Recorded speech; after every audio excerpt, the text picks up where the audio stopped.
Okay, testing, testing. Could you guys talk a little bit?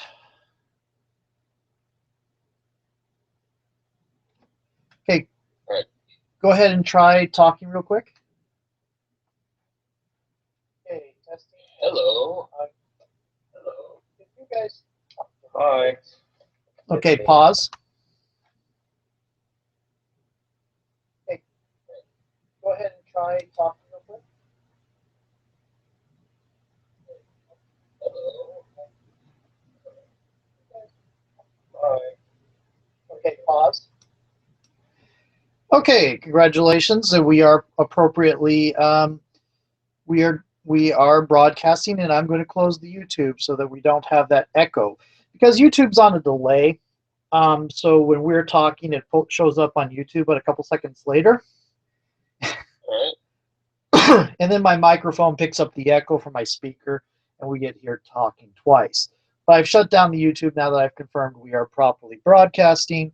And now we were earlier on today. We built some of the characters, and I might be putting up that later. Now, did you guys want to add anything? I see that you have added some heroic advantages, 5-minute friends and vicious comeback on your character, Mike. Yeah. Mike's stepped out for a second. No, I'm here, man. I got it, more or less. Eli, did you get a chance to add anything, or do you want to wait till we get further along in that in the game? I think I'm going to wait. I think I've got everything that I need to do to get this thing going.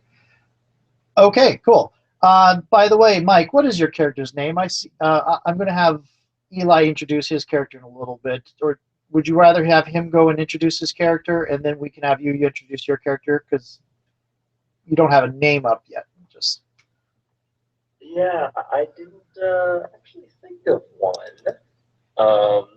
I mean, are in this setting, is names like just normal, whatever? yeah, it's an alternate universe Earth. Most of the obvious changes, I should say, happened at the end of World War II.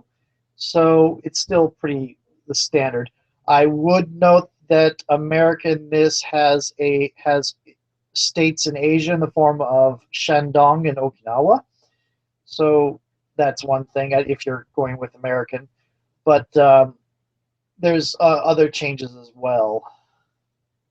Like Eastern Europe is the flashpoint in this setting, with the Middle East being relatively stable. Okay. Okay. All right, but please tell me. You gotta let me know. Does the love boat still exist in this universe? Because I want to play that over the loudspeakers every chance I can get on this cruise ship. Yes, the love boat still exists. Please say we lose power immediately after going into the storm. Okay, so Eli, please introduce your character, and I will be referring to you by his name after that. Yes, my character's name is Captain John Jagger, Sky Captain in the world of today. He will be the captain of the Belt of Orion, the pinnacle cruise liner that is owned by Firmament Tours. And that's all there is to say about that. Well, don't you have a little bit? We discussed a little bit about his history and all that. What do we know? What did you decide about his history and how he came to be All right, captaining? he was a former pilot in the Air Force, but after an accident, he lost his left arm and was replaced with a cybernetic. But he was no longer fit for duty, so he managed to get himself a cushy job flying a cruise airship. And that is where we find our hero today. Okay. Then, Mike, do you have an idea of how to? Can you introduce your character real quick? Yeah, sure.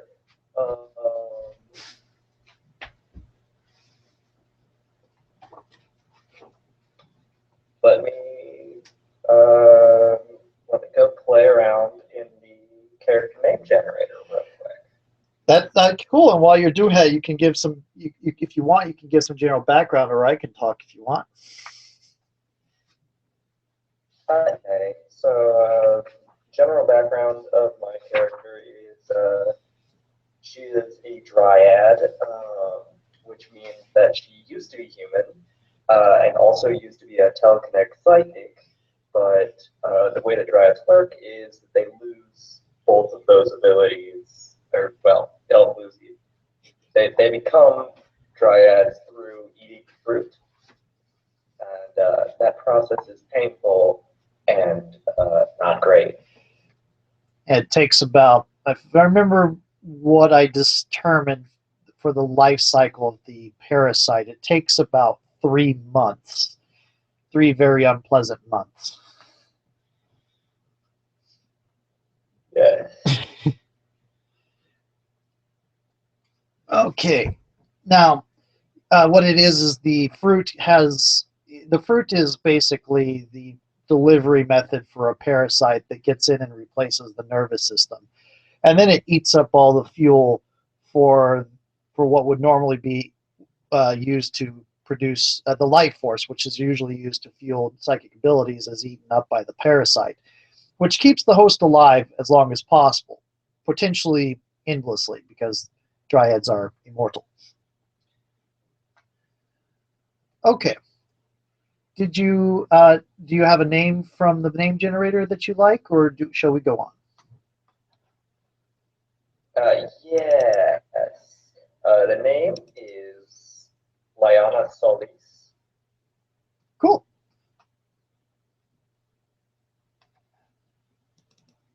Liana Solis. Okay. It's a very pretty name. Okay. So, Well, I am gorgeous, so you know. oh yes, you are definitely gorgeous. That said, how long has the cruise is ongoing? You have been on out in this airship for some time, and right now could you tell me exactly actually how long, Eli, has the cruise ship been out? I'd say about 2 or 3 hours in. So right near the start of the tour, because this is like a cruise ship that stays out for a month or more. I mean, yeah, it's just getting started. Guests are starting to just sort of hanging out on the observation deck. They got the wave pool going. Okay. So where are you both right now?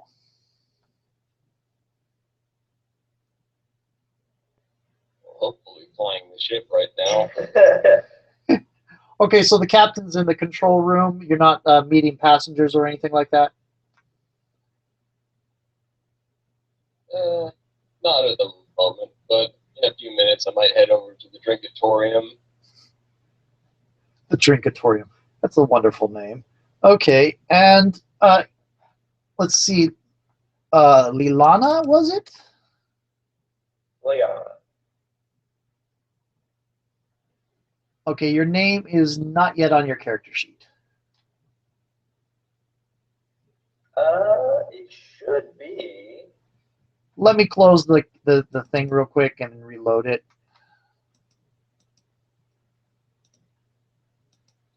So, oh, there it is. Sometimes they are slow to update while you have them open. Yeah, I also just closed mine. All right, I've updated mine a bit. Okay, so Leana Solis, what are you doing? You've been on the ship for about 2 to 3 hours.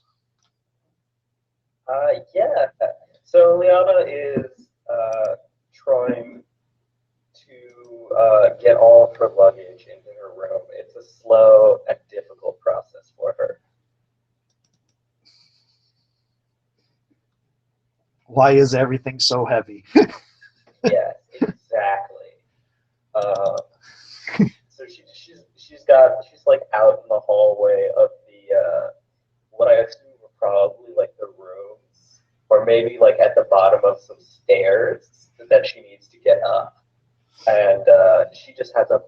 pile of money, like several suitcases, because this is going to be what you said, like a month-long journey. It's like real life cruises. It's a month, about a month up in the air, you know, away from everybody else. You've got Wi-Fi though, so it's not really away. Yes, so she is slowly making her way up the stairs, like, and of course, like the wheels on her suitcase are all broken.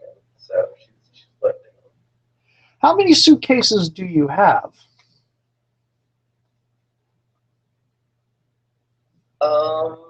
I think probably like four. Two very large ones, like a big old trunk, and a very large, just like a very large duffel bag, and then a smaller, more like a carry-on sort of bag, and a backpack. I am suddenly having horrible flashbacks to me returning home from my Christmas vacation in the States to visit family a couple of years ago. Yeah, like anyone who has ever gone flying will understand the kind of pain that she's having, except also add in that you're not psychic anymore and you have a parasite living inside of you that's making you weak. Yeah. Which at this point, if you try to kill it, you will die. Okay, so how you're in front of you're faced with a bunch of stairs, like sweeping. You're in one of the main central areas, like a dance floor or something. There's a sweeping staircase leading up from where you are towards where you think that the cabins are. You've been directed this direction, and you've got your bundle of suitcases down here at the bottom, and you're looking up at the staircase as you know people are passing by as you're standing there. What do you do?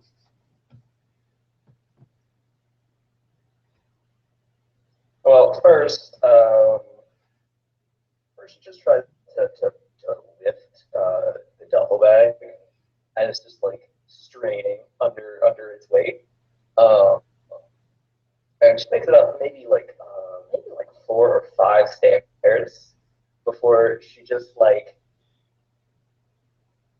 stops for a second and concentrates real hard, and then drops it, and it falls downstairs, and she looks just crushed. Like, oh no.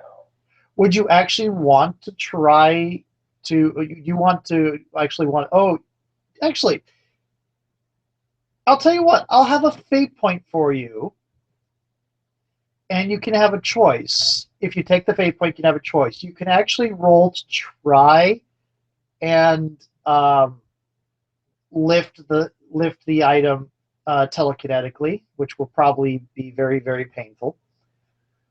Or you can or you can resist the mental stress this deals. But you will get a fate point. Because Okay, why is it? Because you're telepathetic now. yes, that is the phrase we've gone with. Be sure to rub it in. That's what the aspects are there for. All right, so I don't know. Um, I don't I feel like she wouldn't she's used to doing things effortlessly. And so I'm not sure if we go so far as to roll for like pain on failure. So she wouldn't press herself so hard that it's dangerous. She knows enough not to do that. But you think the mental issue would be more of a thing. Pretty much more like Okay. this is not a thing I can do now. So go ahead and give me a a roll, and I'm going to put in the formula which you need to roll in the chat there. It's 4DF, and you will add your willpower, which I believe, Leanna, is 2. So you'd be 4DF plus 2, and you would do / roll 4DF plus 2. I think you've done roll 20 before, so. Okay. So that is 4 mental stress. That had a really bad day. First failure. Yep. So well, I'm trying to learn. I'm trying to do this real quick. What that means is, at this point, you're feeling yourself. It's really. I mean, you're not going to suffer a consequence from it at this point, but it's just really kind of wearing thin. You've had to deal with this every day, even since the whole process stopped, and it just is kind of getting to you a little bit. Like, I've gone on vacation now to try and get away from everybody, and this is the one thing I can never escape. Yes.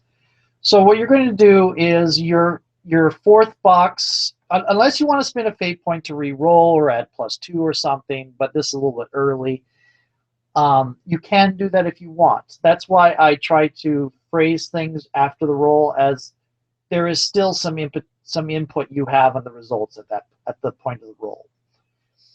But as it goes right now, you've taken a significant amount of stress. You would fill in that. You would take that 4th O on your mental stress and replace it with an X.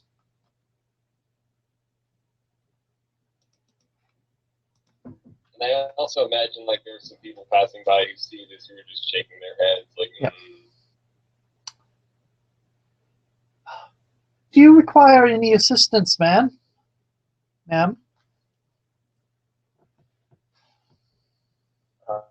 Yes, please. I require all of the assistance, apparently.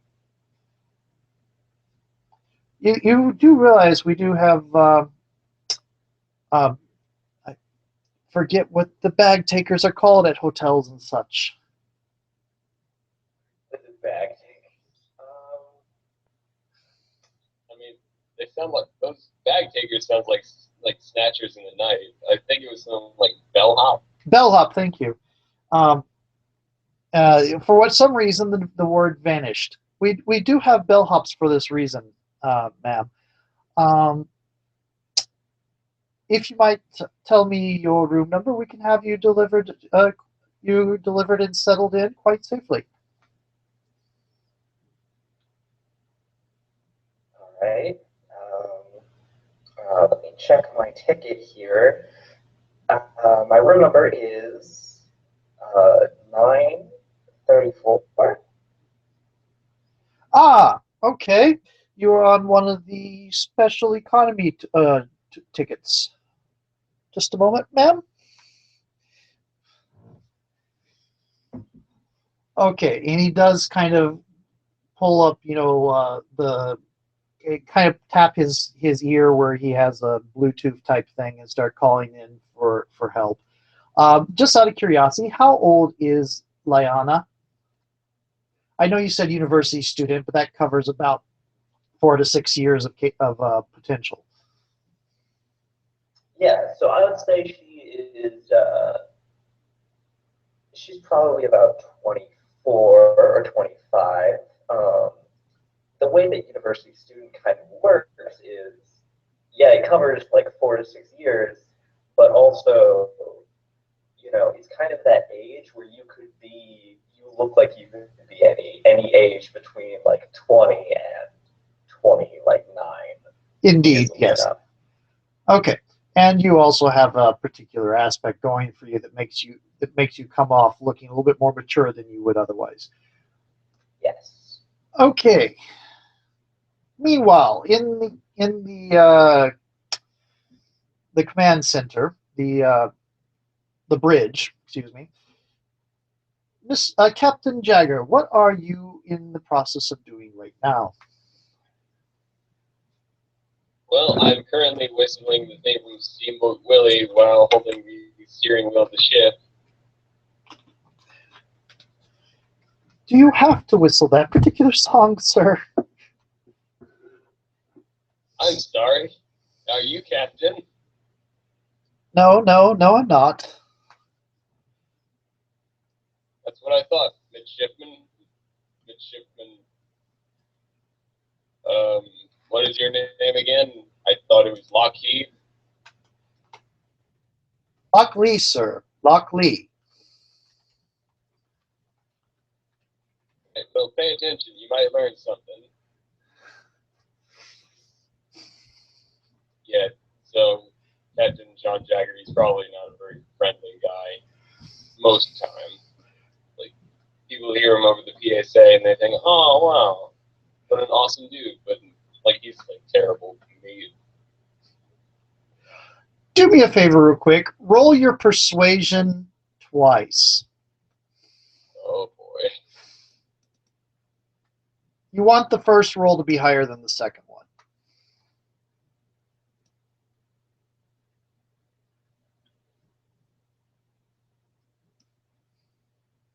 I have a +3 to persuasion. Yes, you do. Congratulations. You have successfully not given yourself social stress for being a jerk. If I had failed that roll, I would have been suddenly self-conscious and be like, oh, man, I shouldn't have been mean. No, that would be mental damage. This was social. That would be people around you would have been making, would be, your crew would have been muttering. Okay, so they would have probably not, they would have like, wow, what a jerk. Yeah. Oh, not completely, because it wouldn't probably have been enough for a consequence, but it would have been, some All right. Well, yeah. Okay. For now, I'm guessing like they get it because it's inspection day. Everybody's a little bit stressed out. The inspection tour that decides whether or not it's going to get upgraded or scrapped. Yes. Speaking of which, there is a woman walking around the room with a clipboard and taking. Oh, looks like a clipboard. It's actually a tablet. In comparison to our times, what we have nowadays, that tablet is probably about the computing power of a desktop computer.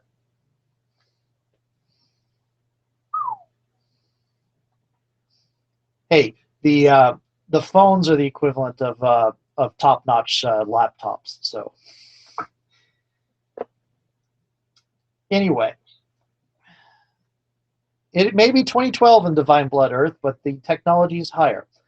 Okay, she's going around with a kind of a light pen, checking things off, using her finger to scroll through different screens, taking an account of the different systems in the room. How long have you been captain of this vessel, Mr. Jagger? Oh, going on about 4 years now. No complaints. No, ma'am. Everybody comes on the ship and leaves happy. And I do a big, like, shit-eating grin. Indeed. Okay. She kind of taps, leans over one of the crewmen, sort of taps one of the screens. Has this weather radar been updated? Has the software on this been updated recently?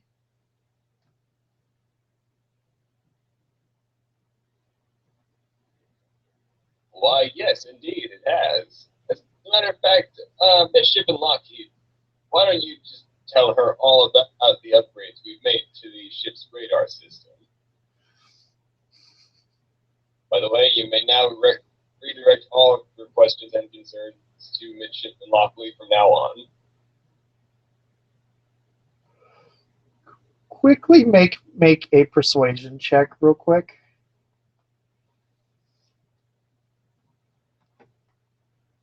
Let me see if you have anything that would oh, you haven't spent it. Would you like to have, you have smooth over, excuse me, and professional is related to pilots, so this is not directly about this, but you do have smooth over.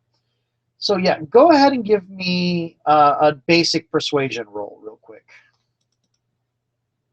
And I will roll for Midshipman Lockley. All right. Well, I just rolled a 1.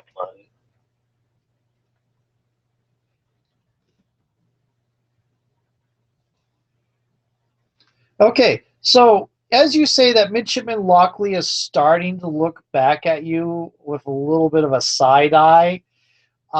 It looks like he's not taking this well. Would you like to try to do anything to smooth this over, or you just want it to go the way it is? Because at this point, he probably will be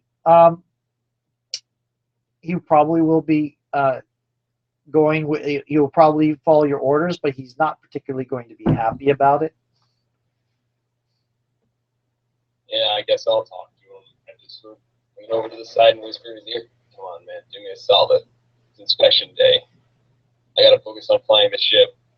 I really shouldn't have had that Jaeger bomb right before. You mentioned the Jaeger bomb. No, did I say Jaeger bomb? I meant eggnog. Okay. Would you like to spend a fate point to get a reroll or a plus? Reroll would probably be better for you. I guess a reroll, but I didn't know if I had any fate points. Oh, you start. You both start with 5 because this at the power level we're doing. Everybody starts with 5. All right, so I'm gonna just reroll this and add my smoothing over bonus. Okay. And in this case, I'm actually going to keep track of how many fate points everybody has by making shapes. Let's see. Shapes.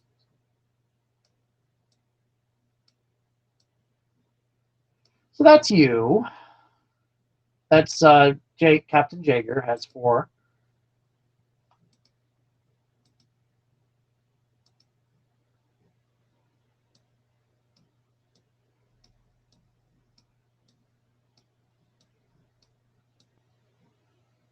And Leanna has 6 because she had a fate point thrown her way because she got hit by something. Well, that is a remarkably better fate point thing. Why did you add it as +5 though? Out of curiosity.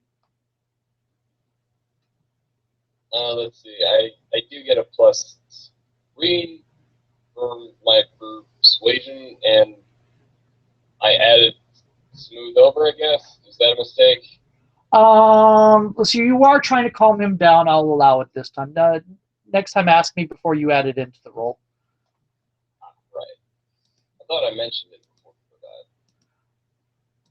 I mentioned you had it. I hadn't thought about including it in the original thing, but your carryover this time, the way you described how you're talking to him fits the category. So It's okay. Midshipman Lockley knows we're cool. indeed, he does. He does kind of nod and say, "That makes perfect sense, sir. I will see to it immediately." And he stands up and starts walking over to the weather radar screen, starts talking about the technology and all of that, and is pointing out some of the different. It is he does say it is a bit of an older model, but we have updated it. But it should be easy to update to the new hardware, and we've kept the software updated as much as possible. And he kind of plays around with a little bit, and then he pauses and says, "Sir, there's something here that's a little bit unusual." All right, I go over there to take a look, and I hand off the wheel to my first mate. It looks like there is a low. Actually, give me a quick knowledge roll. All right, let's see what kind of knowledge I have about this. Can I use my professional pilot? You can use professional pilot. This falls into that.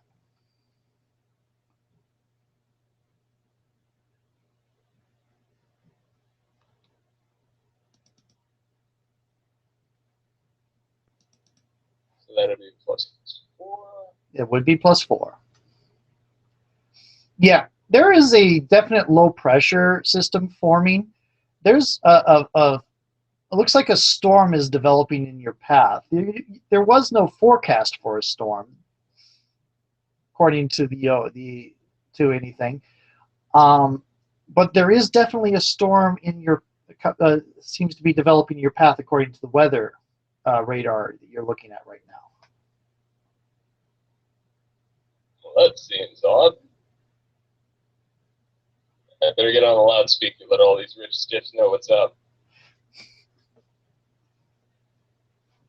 Okay, I grab the mouthpiece and I begin as everyone, this is your captain speaking. Just wanted to let you know there's some rough skies up ahead, so please, everyone, evacuate the observation deck and head down to the lower levels, where we will be serving martinis. Okay. There will Okay. be possibly some turbulence, but not to worry, this ship is also suited for water landing, and your seats also function as flotation devices. Thank you for flying with Firmament Tours.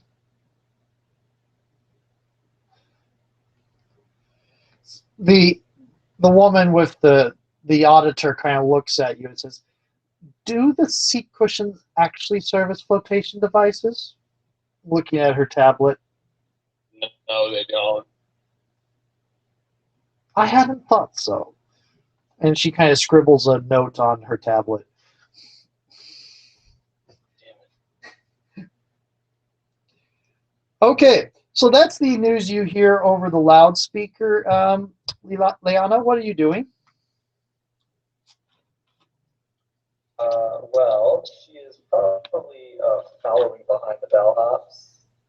Bellhops in plural, I assume, to wherever the economy rooms are. Actually, She's feeling like maybe a little bit miffed because she didn't realize the gift tickets she received were for economy seating. well, it's not like is your family well off? I mean, no, not really. Or friends for that matter? But anyway, so it makes sense that possibly that the best that the cheapest ticket that they could it's not the cheapest ticket they could afford, but because it's not the low end, but it is definitely economy deal class. You're not going to get like the luxury suites type thing. I mean, she's already flying low end because she's here on Orion's belt instead of one of the better ones. Yeah, you get the feeling that the person who originally talked to you kind of wanted to point out that it was economy class. Yeah, I actually got that point across pretty well. So that's why she's feeling like particularly miffed about it. By the way, it is a bellhop. They have a kind of cart where they keep they put the luggage on. They're pushing it along, and you've kind of also been made aware that there is facilities to allow for people who have like wheelchairs and other such things to get up and down places, things like elevators and all that you might have been able to use instead of trying the stairs. Yeah. But that's all stuff you don't usually think about because it's not stuff you usually have to worry about. Or it didn't used to be anyway. But yeah, you're following along this belt behind this bellhop. What are you doing?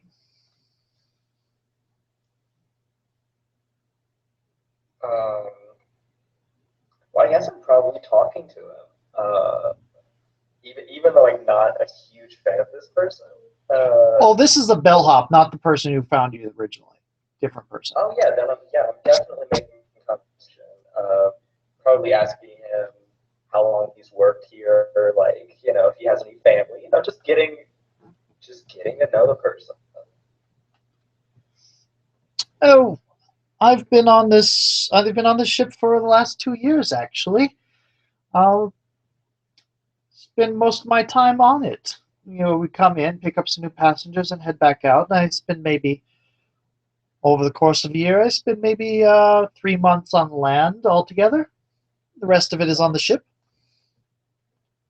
Wow, 2 years. Do you ever go home and see your family? Like, where are you from?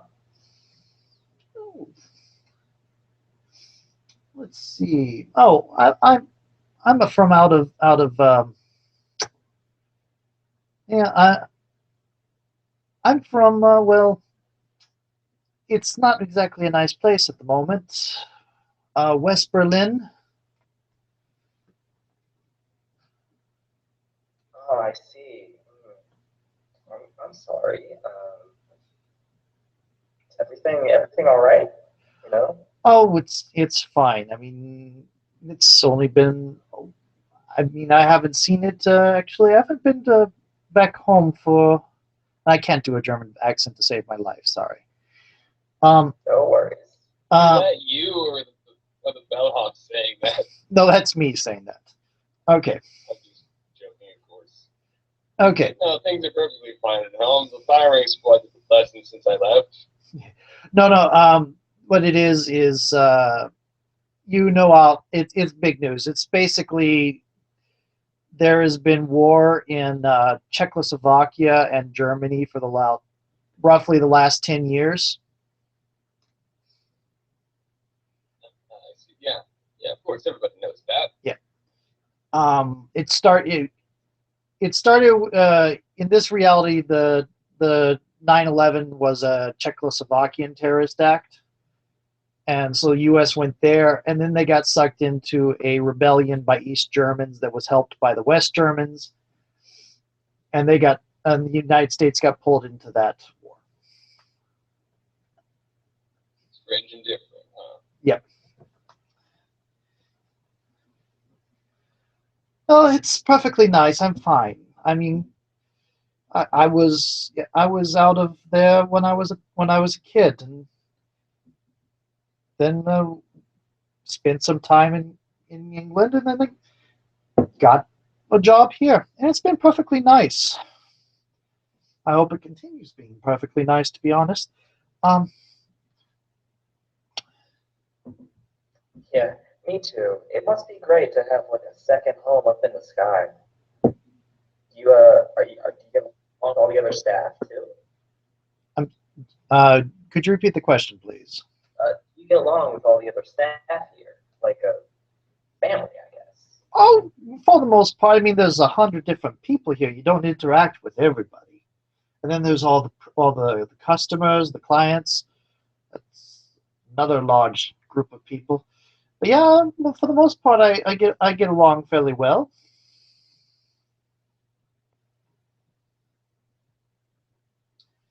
Nice. That sounds really nice. Okay. The captain did state that there was rough weather ahead. If you there would be a lower observation deck for watching the storm clouds as we pass through it. If you want, unless turbulence is a bother for you or motion sickness. Oh no, I don't feel much sickness at all anymore. Yeah, actually. Do you guys ever have any problems with people taking their seat cushions and like using them in the pool? I feel like I don't know. As soon as I heard that, that was like my first thought. I'm fairly certain that was a joke, because as far as I know, the seat cushions don't act as flotation devices. Seems kind of dangerous to make those sort of announcements. Then. Yeah, Captain Jake Jagger's a little bit. He is a little bit on the. You get used to him. Well, he sounds like a joy. Yeah. Once we drop my stuff off, I think maybe I will go down and look at the clouds. That might be relaxed. Okay, so you get to your room, and it is very much it for what they said it was economy. It looks like the size of a fairly small apartment. It's a little bit larger than your dorm room. Yeah, I mean, this is actually probably better. If you hadn't been familiar place. if you hadn't been told it was economy class beforehand, it would have looked really nice. God, what a dick. Okay.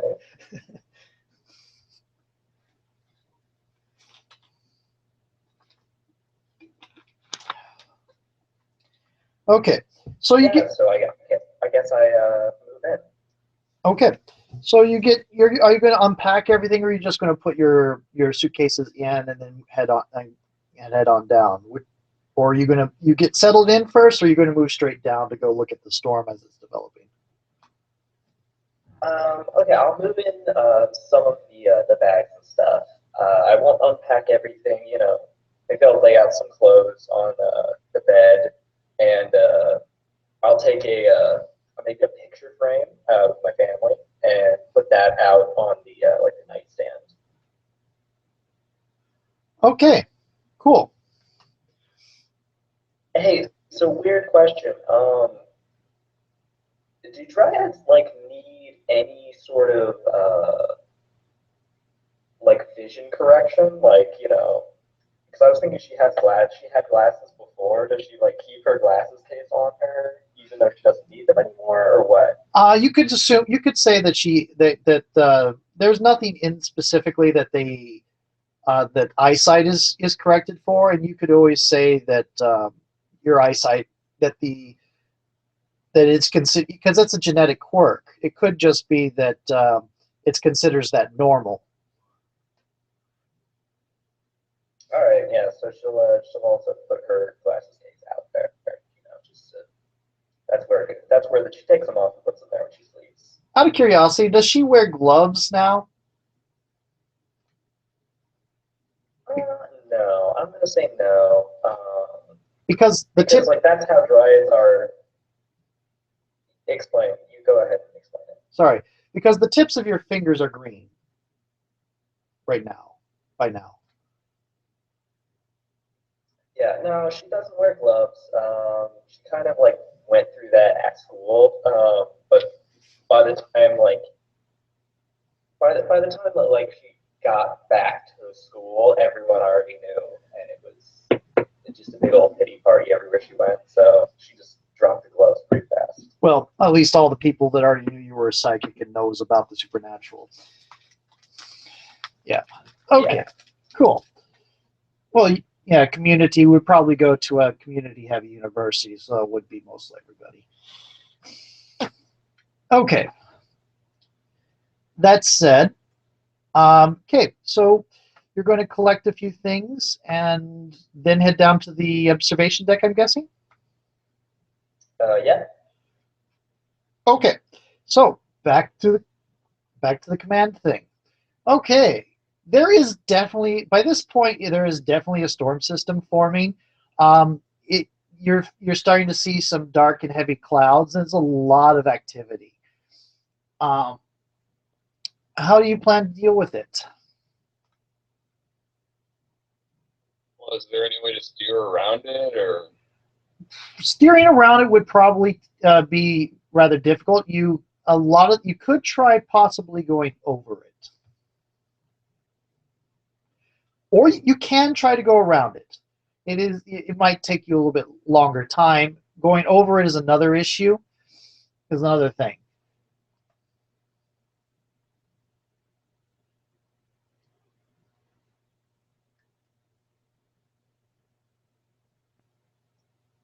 nope, gonna sail straight through it. These people paid for top class. Let's give them a show. Okay. Are you certain we can take that? Oh, sure. The old Belt of Orion has been holding up the pants of this ship for a long, long time. Right. Okay. So it is definitely right now. It's a developing storm system. Go ahead and are you doing the actual piloting, or are you just commanding it, letting a helmsman steer or whatever? Oh, heck no. I'm not going to let somebody else do this for me. Okay. You disappeared for a brief moment, Eli. Yeah, sorry. Accidentally pressed the wrong button. No problem. It happens. Okay. So,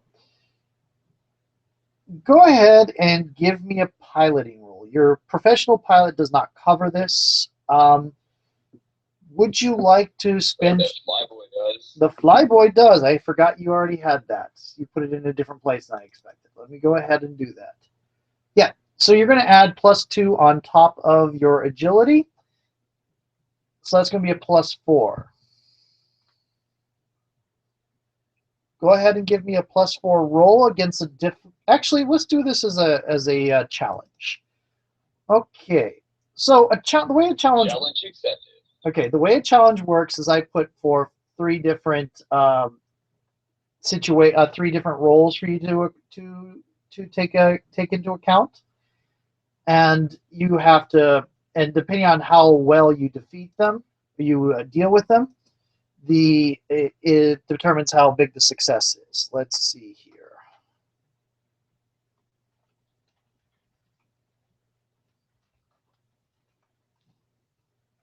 I'm going to call it a piloting role, so agility piloting.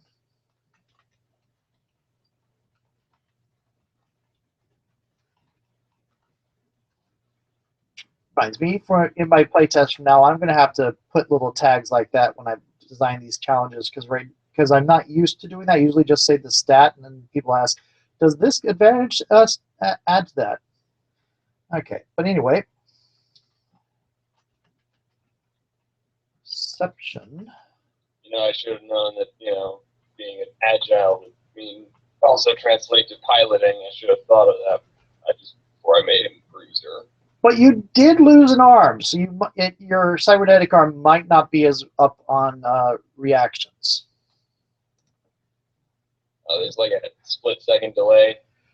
Yeah, I mean they're good. They're good for daily life here and there, but there's a reason why getting cybernetics takes you off of combat duty.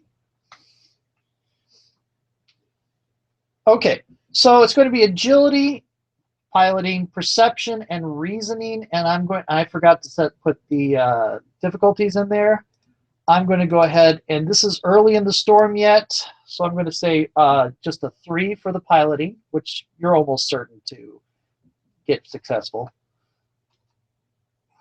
Let's see.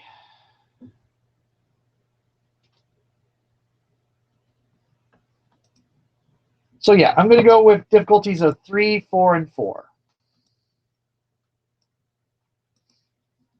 You can take them in whatever order you want. You can also take maneuvers if you want to try to make it easier, set things up for you. But you do have still 4 fate points left. So is there anything you want to do?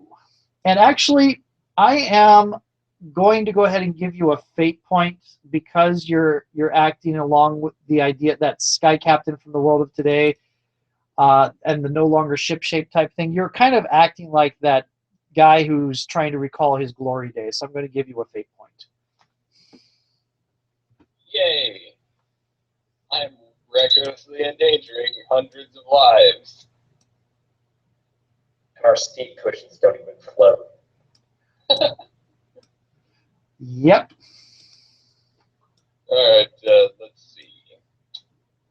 Can I add my professional pilot skills or flyboy to any of these roles? Flyboy will add to agility. That's why I've marked it as piloting. Professional pilot specifically only adds to knowledge rolls, but you can use a maneuver to set things up to give you a bonus on stuff with that knowledge piloting. How are you applying your knowledge piloting to this? Because that would be a maneuver that would go before the challenge. Well, I'm going to try to fly straight into the storm, but I'm also going to fly a little bit above it. Just the top half is sticking out, but the bottom half, where everybody is on the observation deck, is right there, so that they can see it, but none of the flying systems are jeopardized. Oh, so you're trying to make it look more dangerous than it actually is. Oh yeah. And you know where the most dangerous. Yeah, you know where the most dangerous parts of the storm would be. Go ahead and give me a knowledge roll, please, with your knowledge pilot. Let's see. +2, that'd be a +4 total.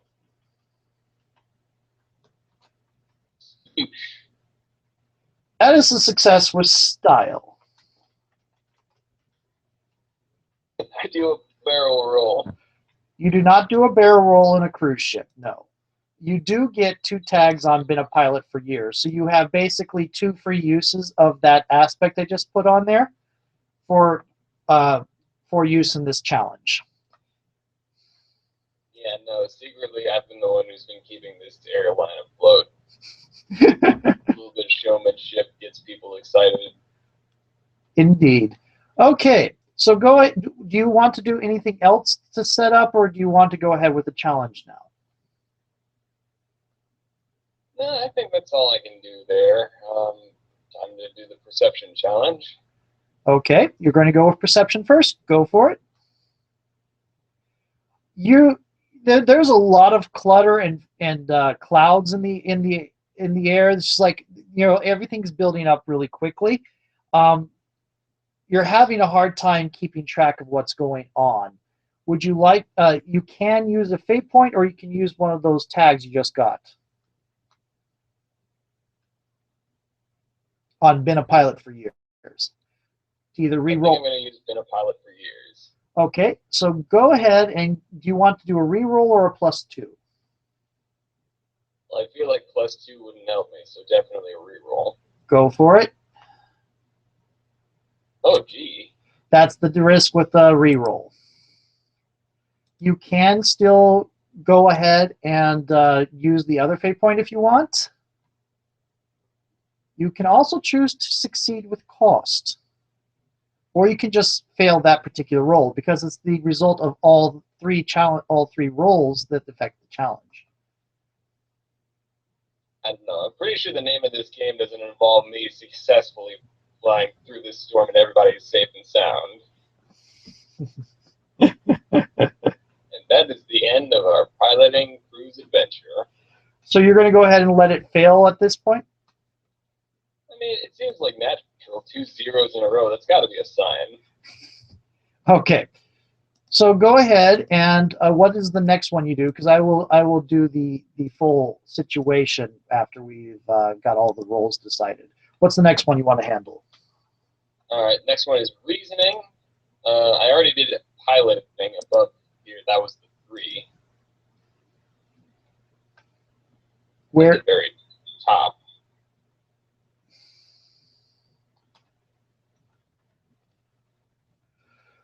Very top, I don't see a 3.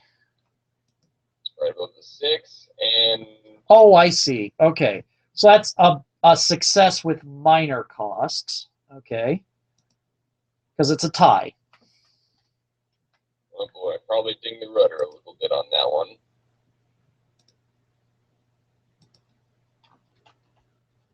You could have used one of your fate points or one of your tags to up that to a full success. I mean, I'm going to save those. Okay. Never know when I can use them. Got it. Go ahead and go for reasoning then. Plus, for this one, I'm going to use my pilot skills. For reasoning? Professional pilot. Well, professional pilot applies to knowledge. Let's see, but you can use that been a pilot for years on this afterwards if you need to. Also, let me do a quick check on the way Flyboy is worded. Okay, Flyboy can apply.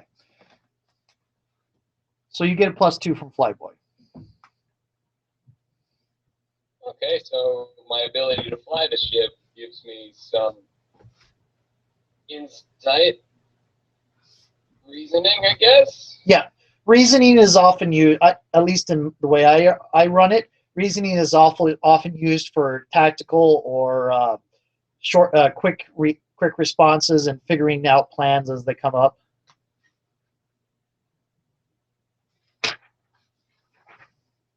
Right. Okay, so as opposed to what I already know, which is probably covered under professional pilot. Right. So this is me thinking on the fly. Yes. Pun intended. Okay. Would you like that to be an aspect, since we're talking? Yes. Okay.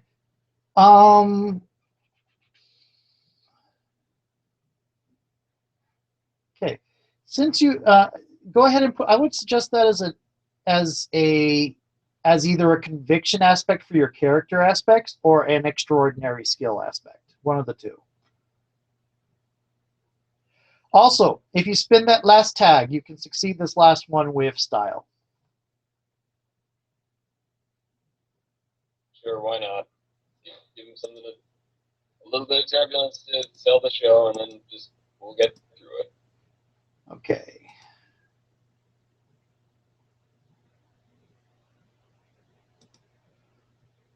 Cool.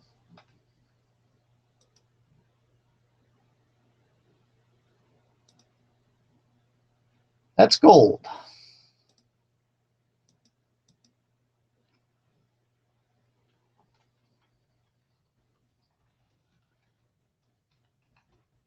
Okay. There we go. The one problem about doing this online is all the typing I do so that people can keep track of what's going on, the players can keep track of what's going on, does slow down my responses a little bit. Okay. Yes, but we appreciate and love you. Now, you managed to keeping, you're definitely showing very clever acumen as a pilot at this. When you sit down, it is very clear that you are keeping very close track of what is going on with your between, as you're kind of riding the currents and keeping it at that nice spot where it's a good show that people are excited, but there's very little actual danger.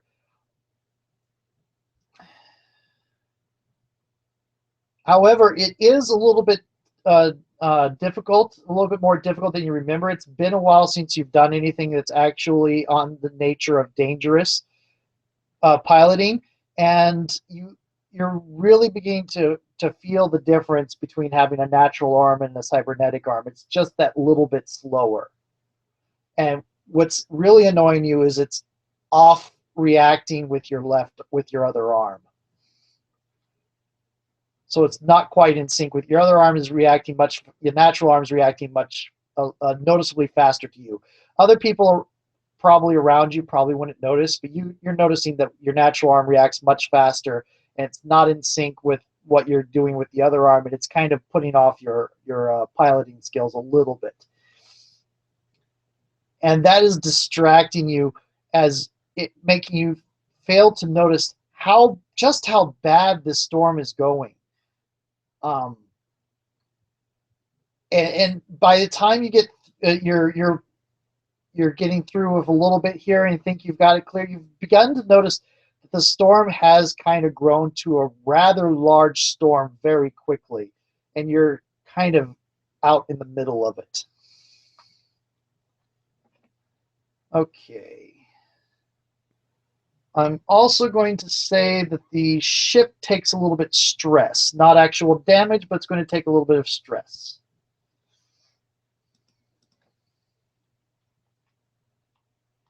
And I have not made actual stats for this airship, which I really should have. But so I'm going to improvise those right off the bat here. So stress but not damage. So that's like, the airship had a long, hard day, and his boss is really riding them hard, so to speak. It basically means little dings and divots, things that will have to be repaired as soon as you have clear sailing, stuff like that. But nothing like a Star Trek shake. Okay. So back to Leon. So actually, you get that done, and the auditor turns to look at you and says, "Well, that was quite a bit more impressive than I thought it was. I guess we'll probably be a good safe sailing here from now on, won't we?" Yep, smooth sailing from here out. Give me a deception roll. Oh boy. Because you know you've gotten in a little bit over your head. She, at the moment, doesn't. Okay. She is an auditor, so she's actually good at this.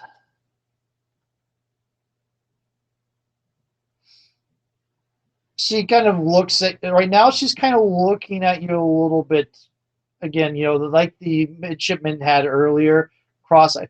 We are safe, aren't we?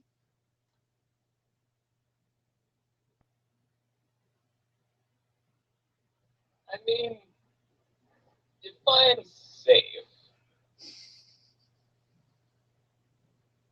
We are in a big metal blimp, thousands of miles in the sky. You know, a long time ago, before flight was invented, people could only dream about going this level of excitement. And they weren't thinking about safety at the time. They were thinking, man, wouldn't it be nice to fly like the birds? And here we are, flying like a particularly fat bird. Okay.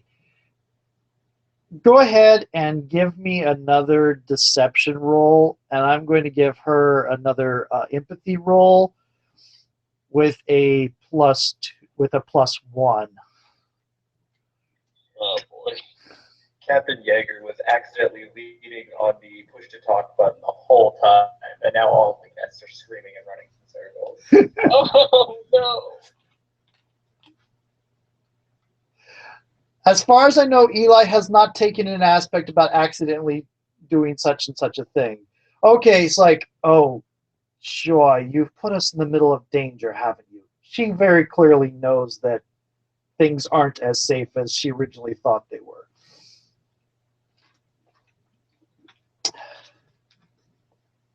And I'm going to cut to Liana. Liana, are you down at the observation deck by this time? Yeah, definitely. And boy, it looks great. Just like big old thunder booms and big, like bright purple flashes of lightning through the clouds. She's really digging it. Careful, I'm not sure if your little heart can take it. Go, So bad right now. I'm watching you. go ahead and give me a quick perception roll. Okay. Let me look at my stats because I don't know what they are. If you didn't do anything special with it and don't remember it, oh, your perception is actually quite high. Clever.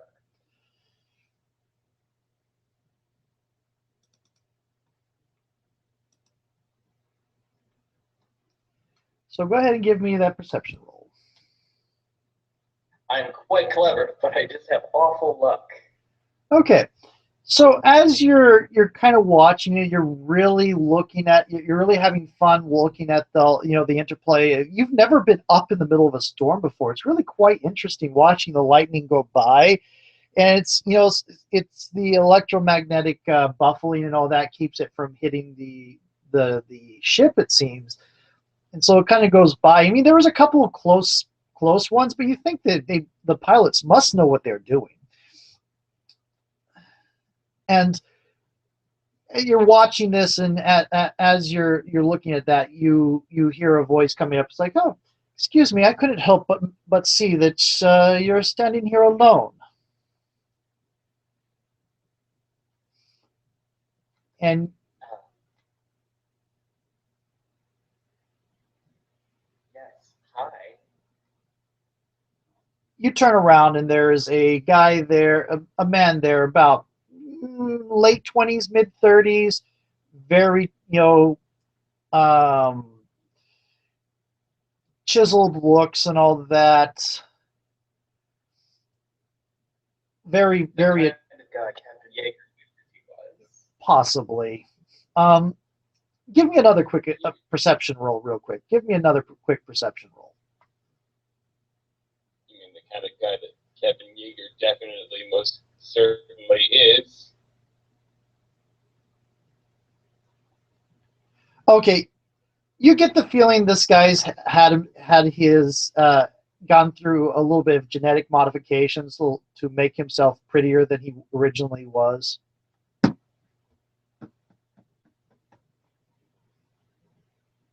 right. I mean, no harm in that, I guess. No, there isn't. It's the cosmetic genetic modification that occurs fairly fairly often.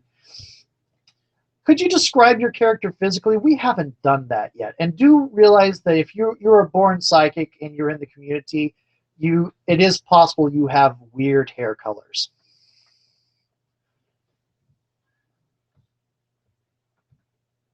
Okay. Let's see.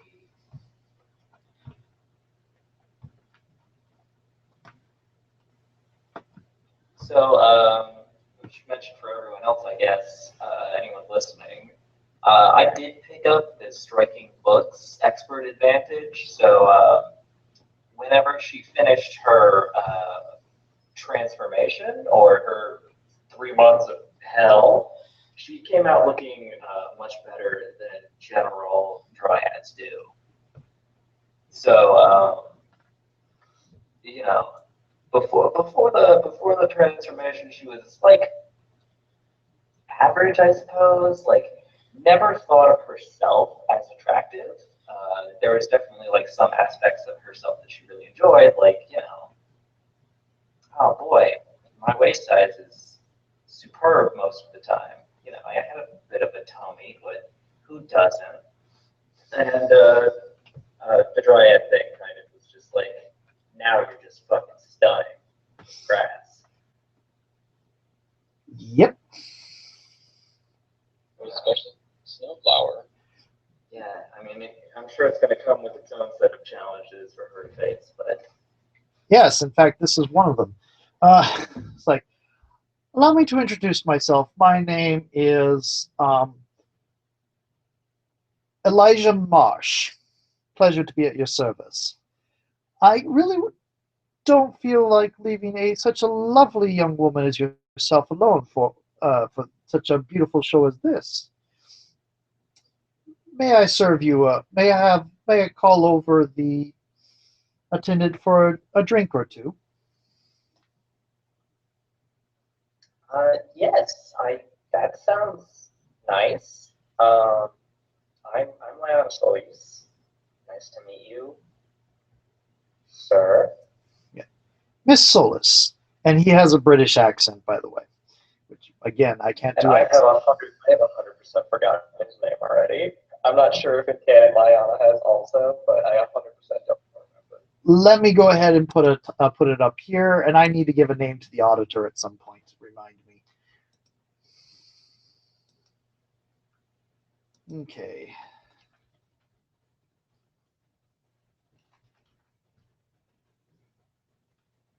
Okay. Eliza Marsh. And what would you like to be drinking today, Miss Solis?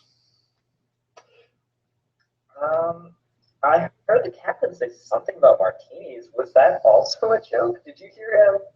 Did you hear him earlier telling us that our seats were flotation devices? I asked someone.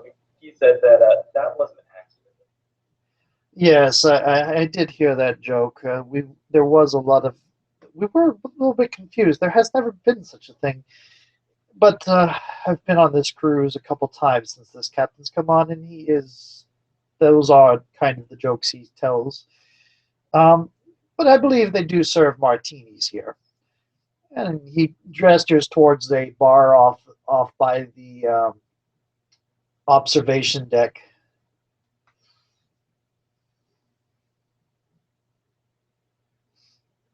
Yeah. Okay. So I guess they're walking and talking. She wants to inquire more about the general what happens on this cruise. She's very interested. He's done this several times. Yeah. Imagine it like, how best to describe it? Imagine going on a holiday for a while, only the hotel you stay in moves. Okay, so like me out of character. Now, I actually think should ask this in character. Do we stop anywhere? Like, is there anything like? Is there a destination, or do we just like round trip up in the sky? Well, there are a couple stops, of course. We'll try to avoid any hot spots, but we'll probably stop in Sydney and spend some time there. There's usually we stop in Sydney. Maybe Tokyo. I think we'll hit the American West Coast at some point, but I'm not sure. That might be a different line.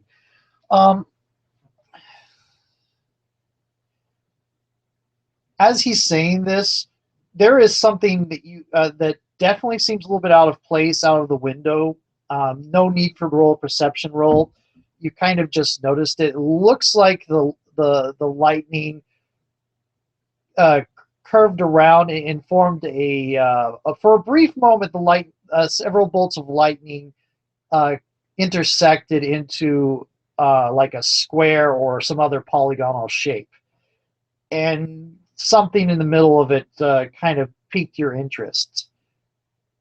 Could you go ahead and roll me knowledge with occultists? So +1. Oh, that's the +1. I need to fix that in my sheet. I had it set 2. I think it's +1. Let me double check. I have the book open here. It is +1 because it's all knowledge rolls on all psychic phenomena, not just one. And psychic phenomena is a lot of this game, so that's a broad topic.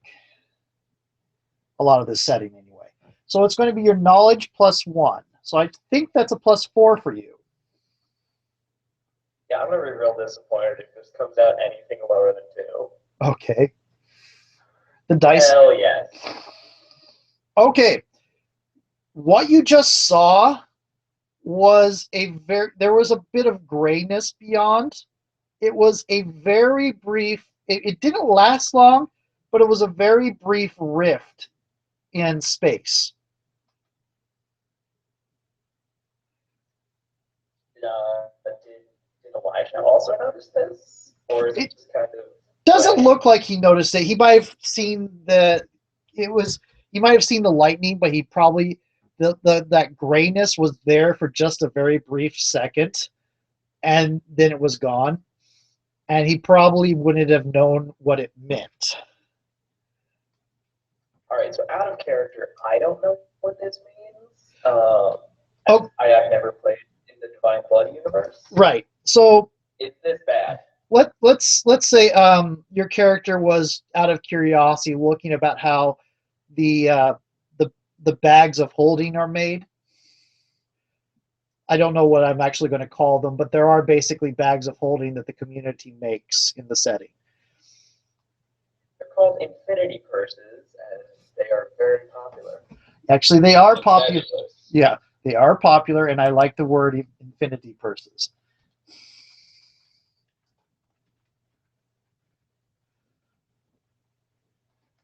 Let's put it this way, bigger on the inside technology, like from Doctor Who, is fairly common among the community. They use it to, human sorcerers have used it to build little workshops outside the universe, outside the Earth for centuries. And people have been using it to form little shards of normal reality outside of Earth's reality, just for purposes. If they're you don't know of them naturally forming very often. Maybe it does happen, but you don't know for sure. What really bothers you is that if you don't know what will happen if a ship goes through one of those rifts. I imagine there are like urban legends of people who have like fallen into their purses and never come out. That's the kind of thing that college kids would tell each other. Oh yes, and I can tell you completely, the purses are going to be completely safe. That's old techniques, old technology, old sorcery would probably be what some would say, but it is technology. So the purses are pretty safe. but the idea, you don't know what would happen to the ship or the people on it if they get put outside of reality. Because as far as you know, it takes a lot of time and effort to craft a livable space. Yeah, okay. So while Elijah is like busy talking about himself and how cool he is and like all of the fun stuff that he's done, as I imagine he's doing, um, I guess that Liana is looking around for some kind of staff member, probably not like a server, probably looking for someone maybe wearing a uniform, somebody higher up. Yeah, you're. I'm going to go ahead and peg on the maternal beauty thing you get for being a dryad. Now, because it's persistent, I don't have to give you a fate point here. What's going to be happen is what this is you're looking around, and Elijah sort of gets a little bit cross and kind of puts one of his hands on your shoulders and starts trying to turn you to face towards him. Excuse me, am I boring you? And if you would like to just get out of this, you can spend the fate point to just skip past it. He does put his hand and pull you aside, but you escape quite easily. It would cost you a fate point to get out of that valley, or you can try to get out of it with rolls. Yeah, I think I'll try for rolling. I feel like while while I could spend a fate point to kind of like jump this, I also feel like Liana herself probably has had interactions with these people before her transformation, and like while she was nothing stunning, you kind of just know how to deal with asshats. Right. So I think I'll try and roll my way out. How do you respond then? He's grabbed your shoulder and turned you around and said, "Excuse me, am I boring you? I thought we were having a conversation." He's not doing it really roughly, but there is this impression that it still feels on the borderline of polite. If you give me an empathy roll real quick. Okay, and I was actually thinking of using empathy to roll out of it. Well, empathy is used to read people. It can definitely be used to set up an advantage. But to get out of it, you would probably be either doing persuasion or deception, or if you wanted to do it physically, agility. I don't think I'll be doing anything physically ever. Thank you. Yeah. You don't have terrible agility, I don't think. I mean, it's two. I didn't change it. Okay, yeah, no. Let me roll empathy.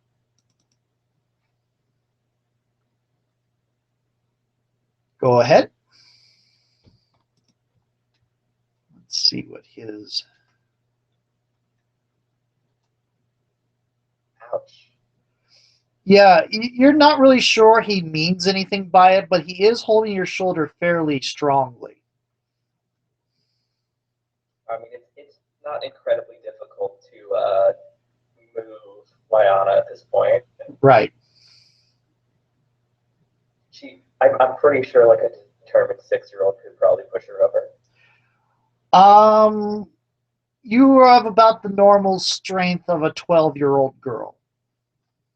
Yeah, so like a determined 6-year-old could really wreck me. Yes.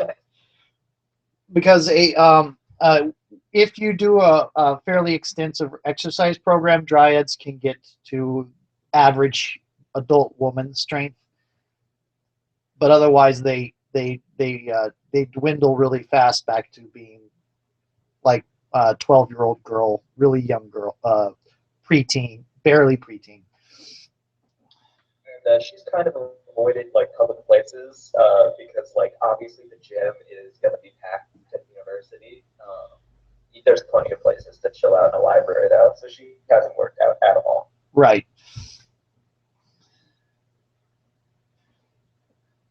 Okay, yeah. So I'm thinking that he's probably just like, I mean, obviously he's a little bit miffed. I'm trying, I look like I'm ignoring him, and that's not really what I wanted. I'm interested. I definitely wanted to know more about this flight, and I think it maybe maybe it's a little bit cute. I'm not used to people trying so hard. Okay, so how you that's how you're doing the fact that you failed on the empathy roll. Okay, what do you how do you respond to trying to get out of it from here? Because you still have the fact that, or are you going to just are you going to try to ignore the rift you just saw outside in the window? Okay, I think maybe I'm gonna involve Elijah in this. Have we talked at all about like who he is and what he does? Like, do I know if he would Oh, have any insight? from the sounds of it, he is not part of the community. He's part of general population. There is no particular rule against telling people about psychic phenomena. I mean, does he know what I am? Probably he hasn't mentioned it. You don't know for sure if he's noticed your fingers or not. Oh boy, that's gonna make this even harder because like it's real nice. Not it's really nice to have somebody trying so hard and not have any kind of pity behind that. So I really don't want to mess him up. I guess do advantage or expert advantages, are they passive? For the most part, yes, because they represent training and skill. The ones that are triggered are mostly heroics and power. Are mostly heroics. Okay, so oh boy, so I have striking looks, which is a +2 to persuasion rolls to people who find me attractive. Yes. I'm 99% sure that Elijah finds me attractive. Oh, you were absolutely certain of it. Yeah, and I don't think that first impression this is going to work because I'm not attracting him or trying to meet him. I'm trying to actually or trying to impress so. him. So you're not trying to attract him or impress him. You're trying to push him off for the moment. Yeah. So but this is going. This might, depending on how you do it, this might be your first persuasion roll, which would be first impressionist, and you are trying to impress him to get you to do something that is kind of within the bounds. You're not trying to upset him in any case. Right. Okay. So I think the way that I want to do this is I want to tell him that. Oh boy.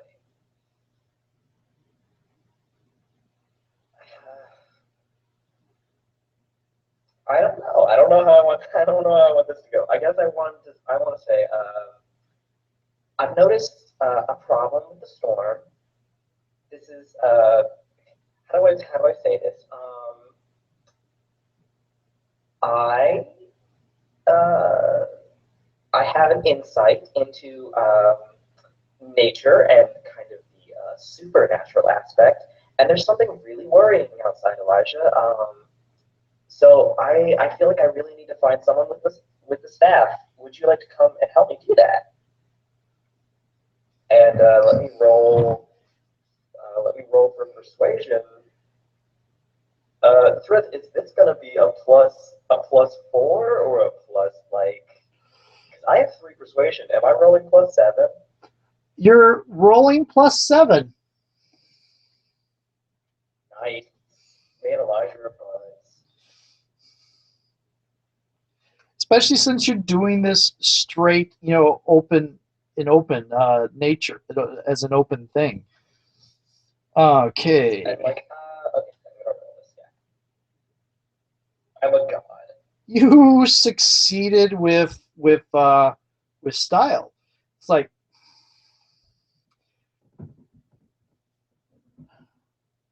however, you did say supernatural, and I am going to spend one of these fate points that I get to make it not with style. And he kind of gets this little smirk on his face about when you start mentioning the supernatural, and say, well, if it'll make you feel better, certainly. I can escort you over here towards one of the, well, let's look around. Let's go find a steward or something. I feel like ultimately I really ought to speak to the captain about this, or at least he needs to know, because yeah, it's gonna be a little bit more dangerous than floatable seat cushions, I think. Well, I'm sure that they have everything well in hand, but if it will make you feel better, let's see.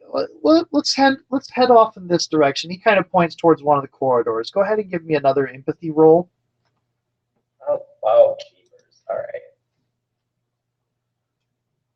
Your empathy is pretty good, and that roll was pathetic. Yeah, it was. You get the feeling that he is trying to get you alone at this point.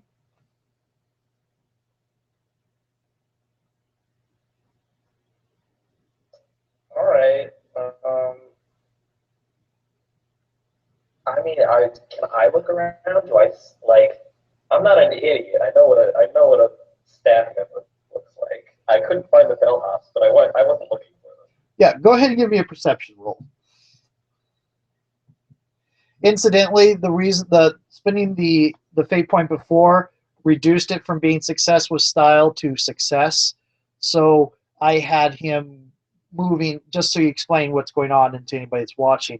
I was basically having hit. You were getting what you wanted, where you were going to be leaving that thing to go look for somebody. You were convincing him to leave the area, but I decided he was still trying to go on his agenda, move things to his agenda.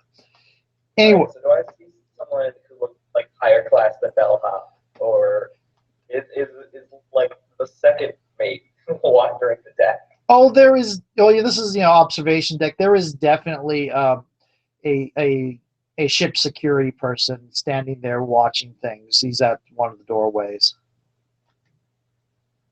Okay, so I have a question. So we're in like general population. I obviously have supernatural affinity and like connections to a community. Would I be able to pick people out in a crowd who are also like me? Yeah, actually, and there's a fair chance that one or more of them is on here. Um, there is a good 350 people on this boat, which means that as far as you know, and I'm going to go by the proportions that the community is aware of. Now, proportionally speaking, this isn't always the case, but because it's not, things like this aren't a flat proportion. But speaking in terms of flat proportion,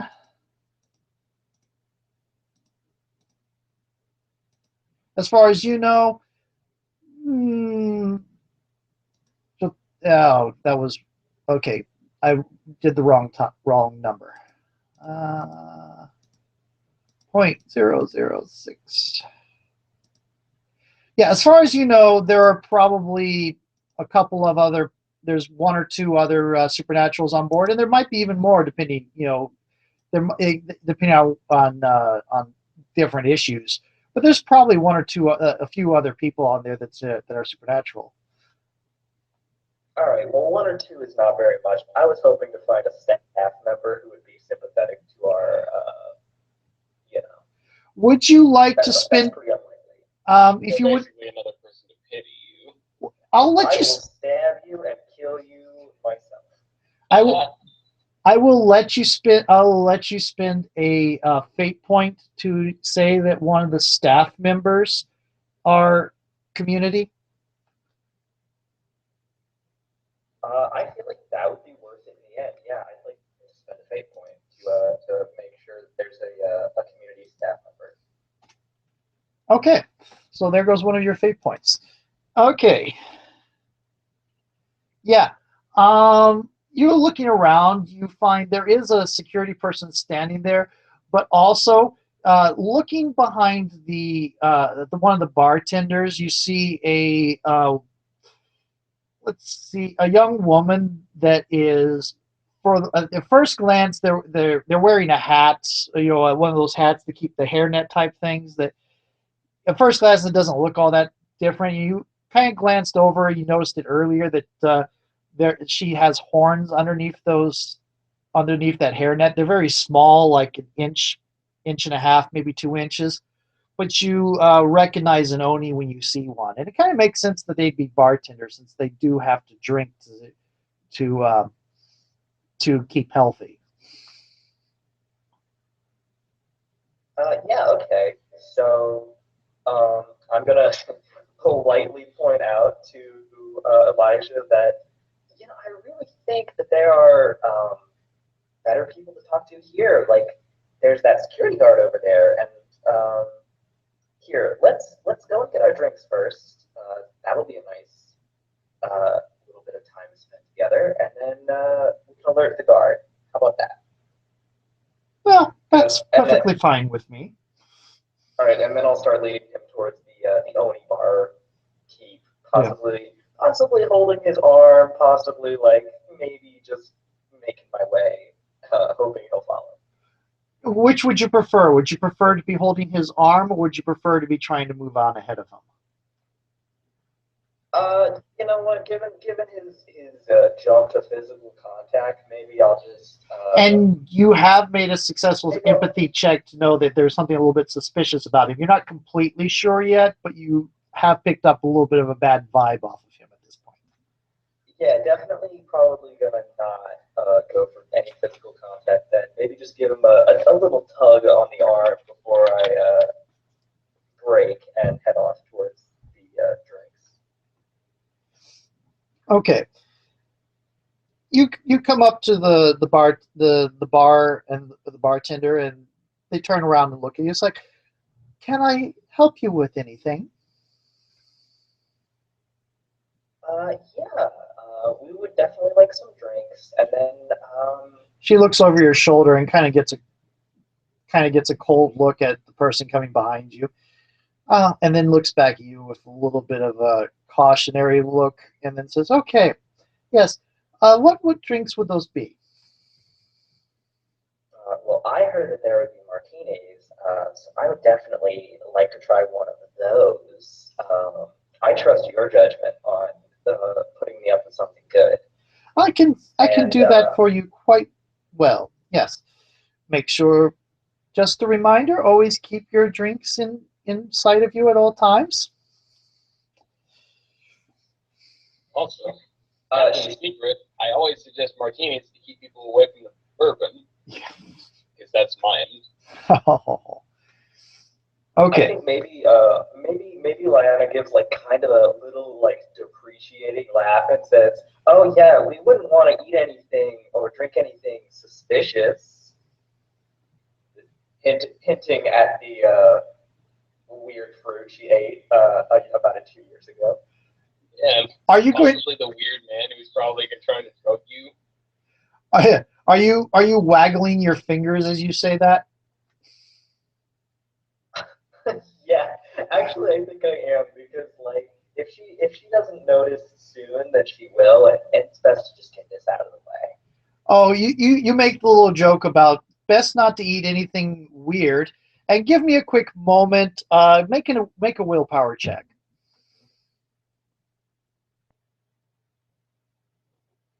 Okay. Because I'll give you a fate point. I'm going to give you a fate point for this. Actually, here it is. I'll offer you a fate point if you accept a willpower check to see if that develops more stress. Okay, so I want to point out something that maybe you might not have noticed. Yes. So under help aspect, I have good-humored people or people who aren't afraid to laugh at. And I didn't finish that sentence, but like. Oh. So out of character, like I know for a fact that like a lot of people like to make jokes about the things that are really messing them up. Like yes, I can see that. Okay. So she's prodding for that, and she's definitely that kind of person who's like this in her worst moments and all the time. This is always eating her, but also like this is also how she copes. Okay, got it. I'm going to assume that that's how you got the community person there as well. Do you want to get the extra fate point? Because you still have 5. You don't have to take it. I mean, can you explain, like, again, the situation? Like, did my health aspect change that at all, or? No. What it is your health aspect might still change it if we actually go to an actual roll. But what it is I'm offering you a fate point that's bringing this up because you said let's get this over with. That while you might be able to laugh at it, it's still a hit to the ego. Boy, oh man. You don't have to take it. Yeah, I kind of feel like maybe I should take this one because I'm already down a will point and we haven't even started, really. Yeah. Okay. Typically, this would be in another scene. We're doing this as a long scene. That's why I haven't had you recover anything yet. But yeah. So anyway, so you're not taking it. You do feel a little bit of the hit, but it doesn't give you any stress. It's just that to get it over with, like you said, you're laughing it off. You said best not to eat anything suspicious, and you wag your fingers. And she traces her hands down to see the green fingertips, and she goes, "Oh, I'm sorry." Told you. And like, does she laugh or not? Yeah, it's like, I guess yes. Oh, okay. Oh, yes. I guess it wouldn't be a good idea to eat anything suspicious. Um, hmm. She is a little bit off, and she's trying to go in with what your joke is, but it's obviously that she's trying to be friendly and not bringing a whole thing of it, but you've obviously got her a little bit off balance. Oh, bummer. I was hopeful. Who knows? You might be able to get a free drink out of this. I mean, I have Elijah with me. I'm already gonna get a free drink. Please. Yeah. Have you seen me? Oh wait, you haven't. Yeah. Okay, yeah. So and then after like ordering my drink and kind of making my little joke, I'd like to lean in a little bit and be like, "Hey, listen, okay. So I noticed something out in the clouds, and then I kind of will explain the rift I saw opening, and I'm just like, that's not normal, right? Somebody should tell the captain, right?" Give me a quick knowledge roll, and I'm going to go ahead and let you add in the occultist. This is just to determine how well you explain the situation to her, because not everybody's. You've been doing a lot of studying on theoreticals and stuff that's not available in the average university, and things that most psychics and non-humans don't study because you've been passing the time. So go ahead and give me a quick occult knowledge roll. I am a smart bean. She's sitting there, you kind of listening. It's like, okay, yeah, I know what an infinity purse is, and as you start explaining this, her eyes start going wider. It's like, sir, she starts calling for the guard, and I'm going to go ahead and go back to Eli. Okay, but first of all, did we get our drinks though? Yes, you do get drinks. Sweet. Captain Jagger, you have a rather irate auditor, and I'm going to call her Auditor Nadine, for just because the name popped into my head. A nice name. I am sorry, Elijah. I just now realized Eli. I just now realized I named the other person. You named the creeper after. Not exactly. Don't worry. The Eli stands for Elias, not Elijah. Got it. Okay. Okay, and I'm naming Auditor Nadine because for some reason the Stand television special is running through my head at the moment. Okay. Anyway, you have a rather irate Auditor Nadine, and you have a rather severe storm system building around you. Give me a quick perception roll.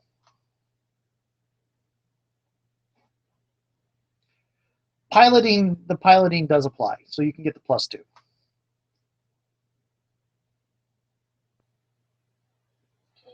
+4. Okay. 4.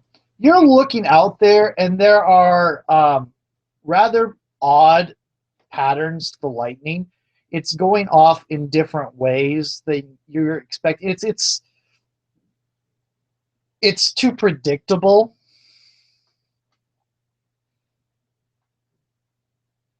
It's like it's being directed. This is spooky. Midshipman, give me a sit rep on the instruments. Okay, so just give me a moment.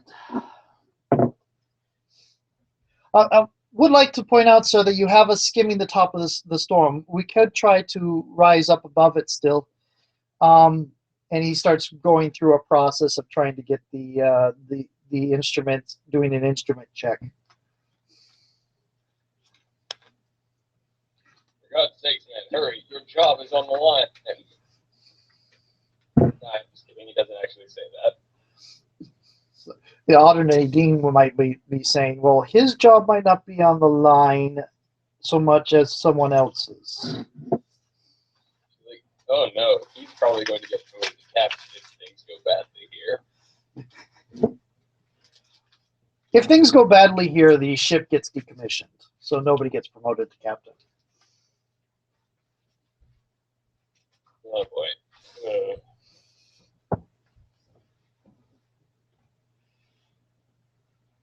Okay, well, I suppose we've had enough fun for one evening, huh? All right, let's bring her to topside. Okay. Let's see. At this point, you're starting to notice that some of the you're starting to bring give me a piloting roll real quick. Just give me a piloting roll.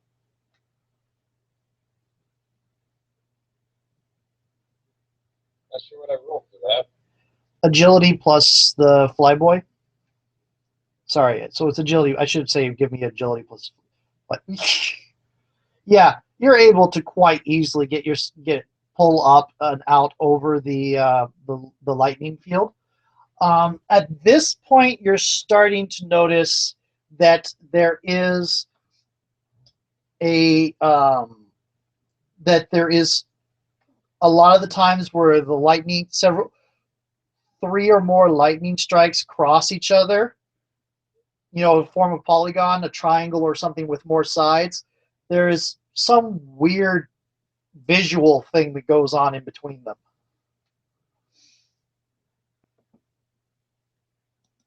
And these are happening at ever increasing frequency. I kind of looked at the other members of the crew and like, are you seeing this? It's like, kind of. I'm not really sure what's going on. It looks like it's just, I guess it's just the light is flashing and can't see, kind of, momentary blindness type thing.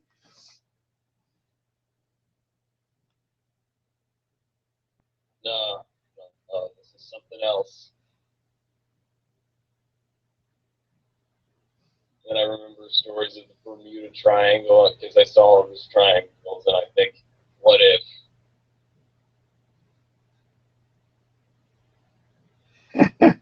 There is actually a equivalent to the Bermuda Triangle around that in the Pacific Ocean somewhere. I forget exactly where.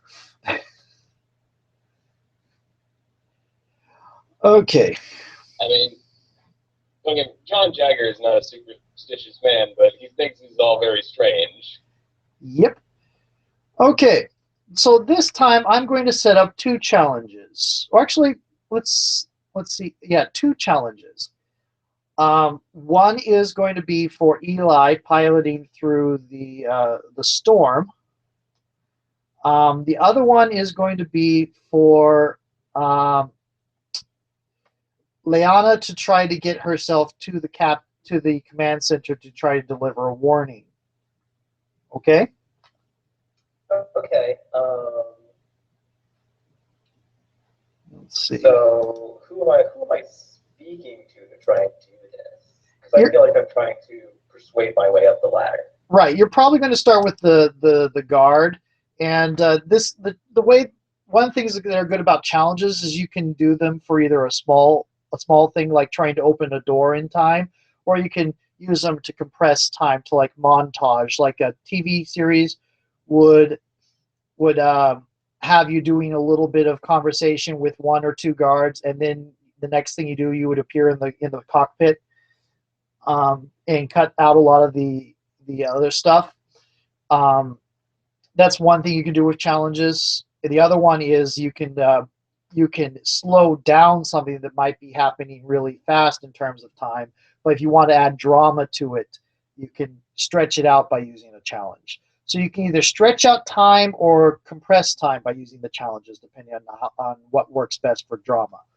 In this case, you getting to the cockpit advances the plot a little bit faster. So I'm going to assume you're going to get to the cockpit, but your results on the challenge will determine the how and at what time. And that's what I'm going to set up. Let me go ahead and get the typing set up. Yeah, go for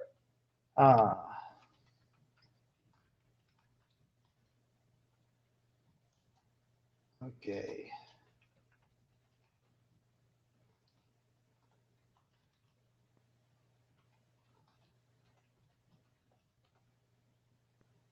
Let's see. And people who are watching can see me typing, even if you guys can't.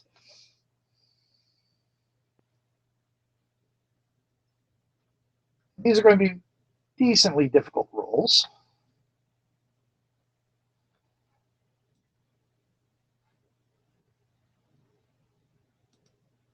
So your challenge should be already set up.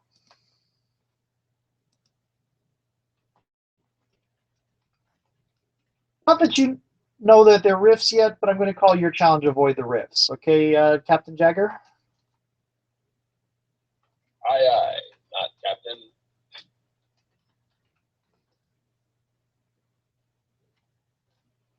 Okay.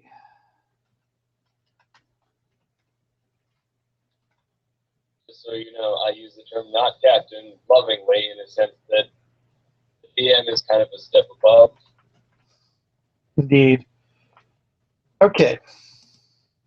There we go. So both challenges are set up. Does anybody want to do anything to make things easier before you roll the actual challenges? And do be aware you can take the rolls in any order you want. Okay. I mean, who am I convincing? Am I talking to new people? And do these people find me attractive? These are very important questions. Okay. Well, the maternal beauty should apply in any case because maternal comes across with a bit of some level of convincing people to do things for you, and that is a persistence. So you can use that for a +2 at any time or a reroll, but that's even after the fact.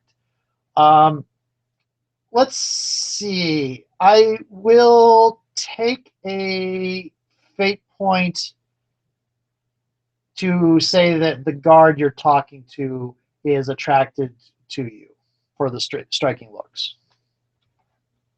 I don't need to offer a fate point for that, but I am talking to them for the first time, and I am trying to persuade. First impressionist is definitely a thing. Yes. All right, so I'm going to go with first impressionist on that, and I guess I'll roll my persuasion. Okay. You're not going to do a maneuver or anything beforehand to try to set things up? You're just going to go straight to persuasion? You don't have to. I'm just double checking. So like so what you're saying, the way that this works is like I can roll for empathy to and if I do well, I get a bonus. Yeah. You could roll for empathy that's not exactly running the challenge. You can set yourself up a maneuver. A maneuver is where you see like up above where it says been a pilot for years. That was a thing that Captain Jagger set up before he actually took the challenge and gave him a couple points that he could use to apply to the challenge. All right, so this is me. I feel like this might be metagaming, so I need you to moderate this. So Elijah's been on this ship multiple times. Yes. The bartender kind of dropped this hint that Elijah's not a trustworthy guy. So I feel like he also might have had run-ins with security if I go with Elijah and I roll for empathy, like, is the security officer more likely to believe me because he's like, you know, or he or she, it's just like, oh, it's this guy, like, of course, harassing somebody else. So you're wanting to get the impression that you're trying to get to the captain's the command center as a way of getting rid of getting Elijah off your back. At this point, yes, I don't think that I want to like continue my interactions with him, given like his quick jump to physical contact and the bartender like, hey, this guy's gonna try and drug you. Just a heads up. Yeah. Go ahead and give me a deception roll for that, please. Because on the one hand, it's true. On the other hand, it's not your actual motive in this case. Okay, so like deception, but can I still set that up with empathy to see like? Yeah, I'll give you an empathy to see if you can. Well, I'll tell you what. I'll replace the empathy requirement for the challenge with a deception requirement, and you can use empathy to set it up to read the guard to see how you would respond. So go ahead and give me a quick empathy roll, and yeah, give me an empathy roll. Okay.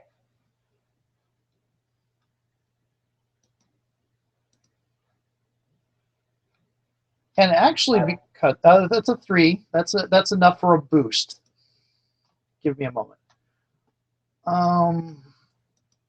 Oops.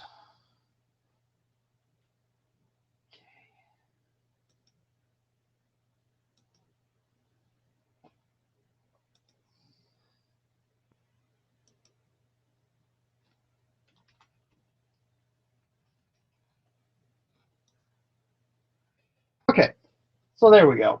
And actually, I'm going to make that difficulty a 3 because that is believable. So I'm going to reduce that difficulty to 3.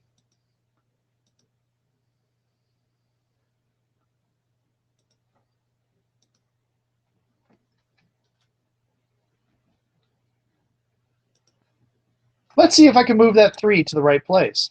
I can. Okay, and you have a boost. Boosts are a little bit thing. You see where it says been a pilot for years there, which, by the way, could be a good aspect as well. That stayed around when he used all the points on it. The boost here is decent. I'm going to say decent guy for the guard. You've got a reading on him that he seems decent. All right. But that boost will kind of go away the first time you use it. You don't have a very firm read on him. You've got a very general read on him. Does that make sense? Yeah, okay. Got it. So since you've done that, let's see if Captain Jagger, do you want to set anything up before we go to your challenge? Because I'm going back and forth between you two at this point. Okay, first I'm going to hum Riders on the Storm. Give myself a little bit of added pep. Okay.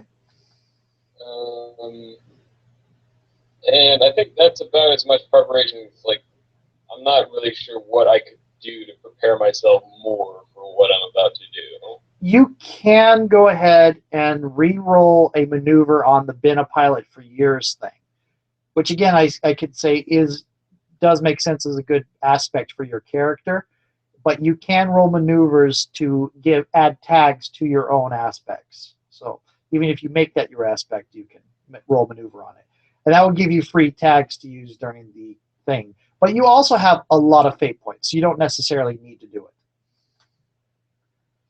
Yeah, let's spend the fate points for now. Okay, so let's go ahead and, since we already had a roll from Liana, let's have a roll from you. Which one would you like to tackle first? The piloting, the agility, the perception, or the reasoning? Maybe this time start with reasoning. Okay, So piloting will apply to that, and I should have put that in there because this is, keeping track of the tactical situation.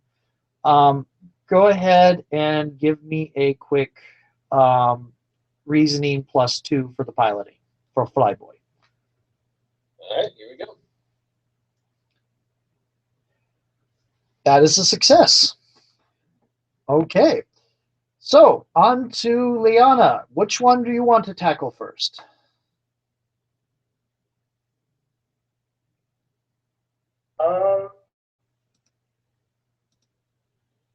Okay. So like the way that this works, again, I'm still trying to grasp the way these work. Like in flavor text, I suppose. So I guess the first one that would make sense is persuasion, trying to say, hey, I need to go up to the cockpit guard guy. Okay, that's cool. And I'm just going to give you this. Actually, no, I'm going to say this is one of the few people that isn't attracted to women on the.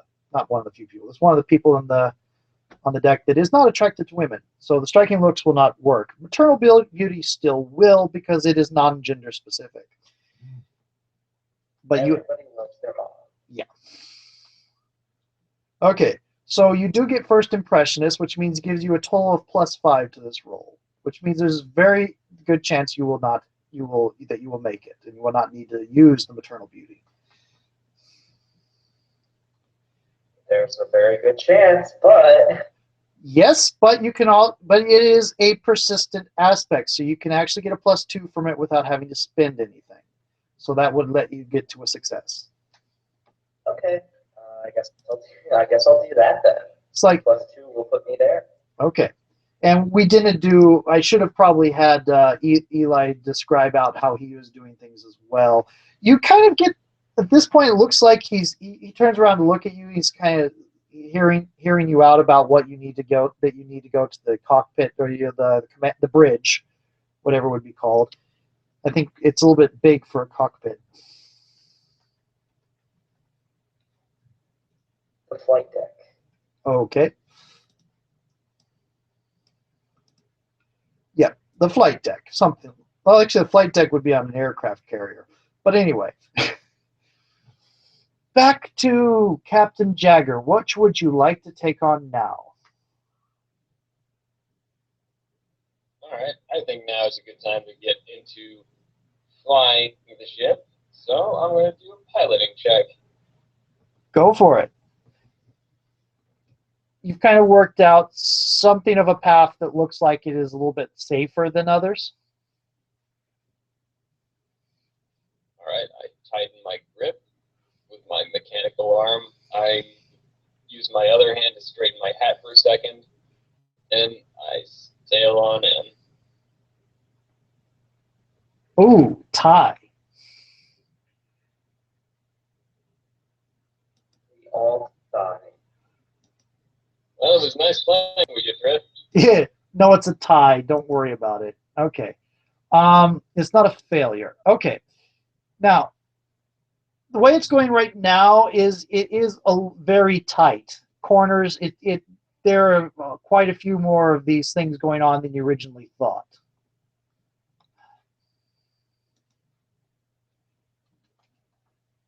Should not type numbers when I'm doing with control when I'm doing on this because it opens a new tab. Okay, back to Liana. What's your next thing?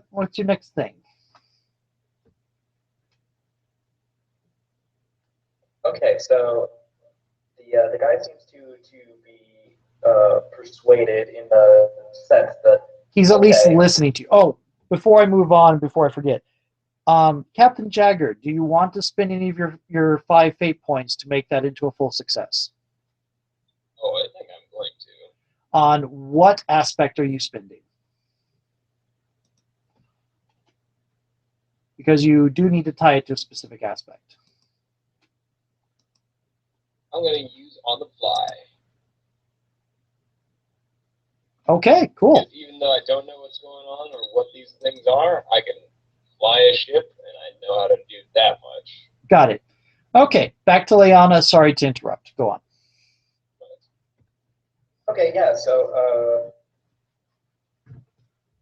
well, he's listening to me, which is nice. What is reasoning? What is that? It's basically logic and rationality. All right. Argument, debate, that kind of thing. I feel like maybe I did these out of order. Oh well. There is So, there is no particular effect on what order you do them in. I know. I like to story it out in my head. I feel like I've already succeeded. I've gone and persuaded him. Yeah. I guess I'll use reasoning next. I'll just be like, hey, you've seen a lot of storms. This one's doing weird stuff. Yep. Basically, you've persuaded him to listen to you, that you are honest, that you have an actual thing you want to say, that you're not like a threat to the ship or anything. The other two, the deception is because you're kind of doing. You stated that originally you were going to improve, give the idea that your main idea was trying to get away from Mr. Marsh. The reasoning is going to be to convince him that you have a actual reason to go into the cockpit. Does that make sense? Okay, yeah, so I'm going to go with reasoning then. And then, as a side bonus, just drop the deception. Just like, hey, so make sure Marsh stays here. Thanks. Yeah. So, yeah, I'll roll my reasoning dice. Go ahead. What is my reasoning dice? Is that It is your reasoning score is one of your abilities. Oh, I see it. Okay. You have a 2, which is average. Let's see if you have anything that goes along with that. You do have one more advantage point you can do. There is an advantage you can take. Let's see. I'm pretty sure I have an already existing advantage that covers what I'm thinking of. Okay. The reason I have one left is because the book said expert advantages cost 2 each. No, that's heroics. That's heroics. Yeah. Okay. Experts cost 1.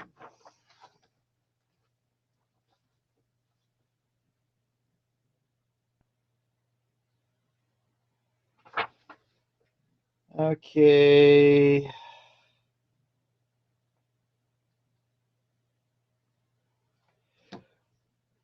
There is a thing called Bureaucratic Hero, which gives you a +2 bonus to actions made to circumvent red tape.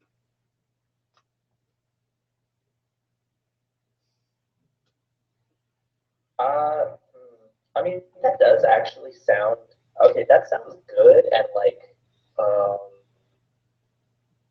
really useful in a lot of situations. And considering that she has like 0 fight prowess, I think that that's probably a good thing to take up. So, okay.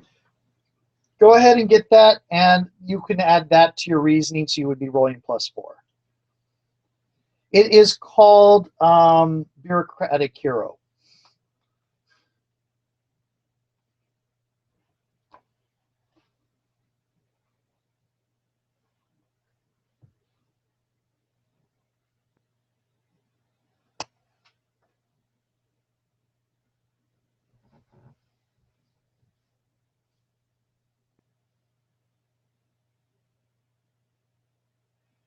And did you go ahead and roll the +4?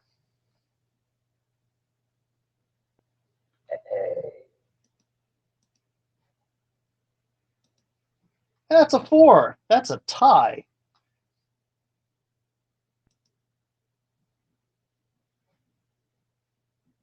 Would you like? All right, DM.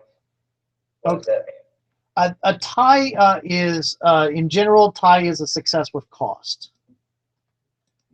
But what it be is that you do have plenty of fate points you can spend on it if you wanted to bump it up to an actual success.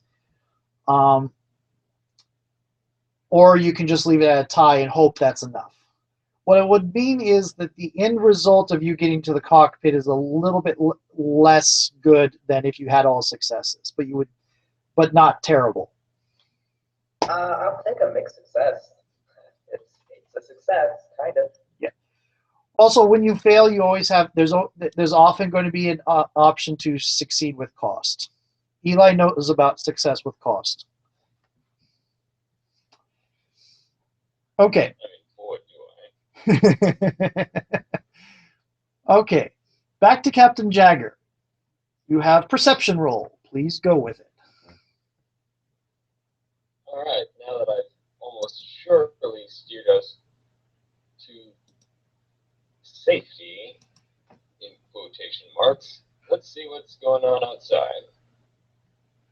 Well, you're not so much safety. You think you've got the pattern going, but go ahead. This is part of the perception. This is all happening simultaneously. This is like you think you've got to work out a pattern, but let's see how much of the pattern you're seeing. Oh yeah, I know. He's real cocky. He thinks he's got this one in the bag. So far, it looks like you do.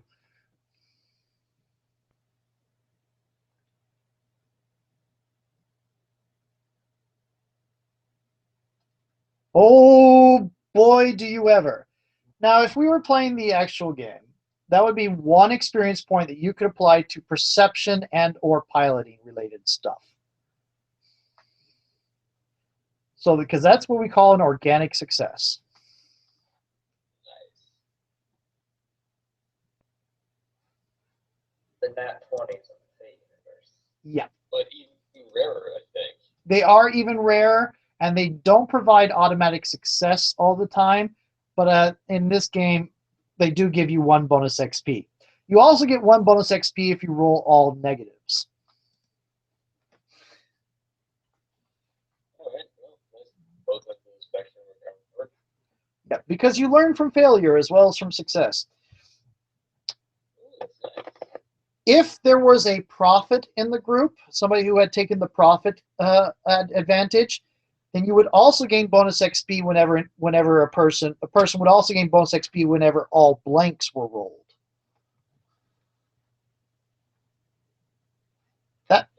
That produces a lot of XP really fast, but prophets make people learn faster, so that's the thing. So back to Leanna. You've already told me how you were just dropping in the deception. Please go ahead and give me that deception roll. Okay. Unless you want to add to it, but I don't think you did. I mean, I don't think I can I? So, and please, I'd like to get away from Mr. Marsh. That's pretty much as you need to, unless you have something specific you want to say. Go ahead and give me a quick deception roll.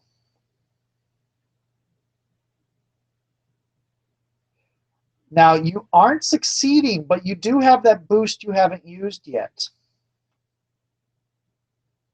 Yeah, for him seeming to be a decent fella. Yeah. Yeah, I mean, I think I'll use that then. There's no better time to make use of a nice guy than to get away from a shitty one. Yeah. So it looked like he was being a little bit doubtful for a moment, and then you kind of tugged at his heartstrings. You don't even make it obvious that you're doing so. I would also note that in this case, the maternal beauty thing might have helped. The reasoning, it doesn't really, because logic isn't really helped by being very pretty. But in this case, where you being very pretty might have helped, because it adds evidence to the fact that this person might be wanting to do stuff. Okay. There you go. Okay, so you are able to get to you're going to be getting, as I said, you're going to be getting to the cockpit.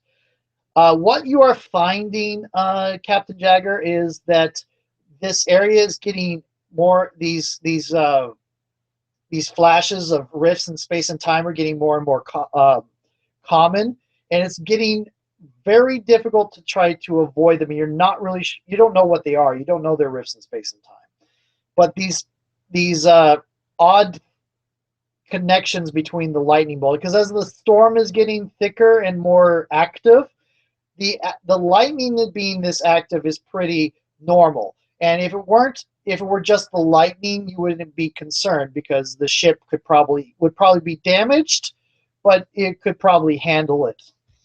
But what you're seeing with these odd visual things that are happening in between whenever a polygon is formed is a little bit disconcerting. You don't know what it is, and it is kind of going all over the place. And also, the storm has developed a lot more than you originally thought it, a lot faster than you thought it should.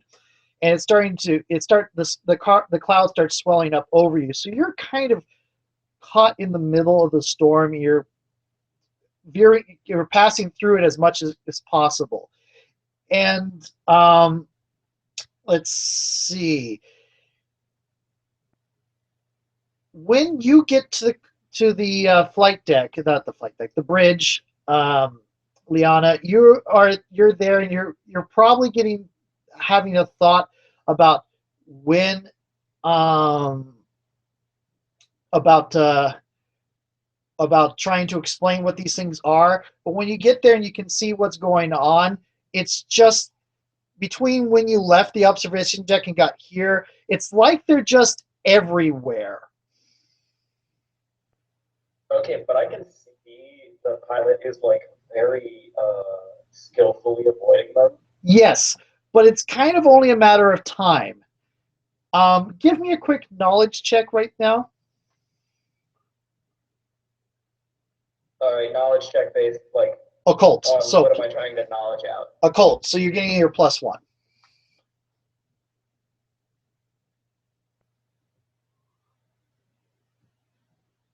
Okay. Yeah. At this point, the best chance you have to go for is try to find a particularly large thing and hope that you're still going to be livable when you get out the others, that the atmosphere is still going to exist and everything will still be survivable when you get to the other side. Okay. Because if you stay here, it's very likely that a rift will start opening up around parts of the ship. And, yeah, that would be bad. Yeah. It's better chance to go through a big one than to be torn apart by little ones. Okay, so I guess I'm gonna approach the captain. When you say approach, how do you mean approach? Are you running? Are you going to try to walk? Shouting? Describe how you do. All right, like I know that this is a super scary, stressful situation, but I also know that if you're driving a car, you don't grab the person who's driving the car and go, "What are you doing?" Yeah, I'm pretty sure that would go real well. So I'm gonna do. Actually, I don't know if I would know enough about ships to be like, if they're a reverse bait, that I can just be like, "Hey, we're gonna die." So yeah, I guess I approach slowly and calmly and just be like, "So who here knows what's going on apart from me?" Also, both of you, please give me a willpower roll.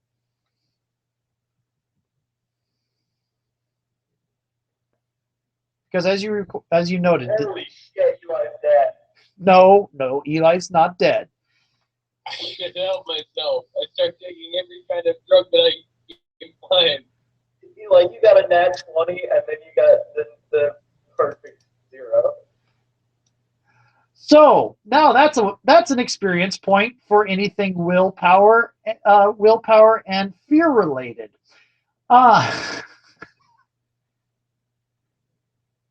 Okay, so Eli, you're going to take 6 stress at this point. It is really, you're having flashbacks to when you crashed. Mental stress? Mental stress, yes. You can I've only got 4 of those. You can spend a fate point if you want to re-roll on things like Sky Captain World of Today, On the Fly. You can spend a fate point on one of those to re-roll.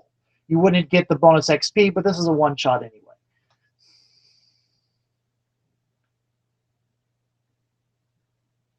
I mean, ostensibly, what happens when I fail?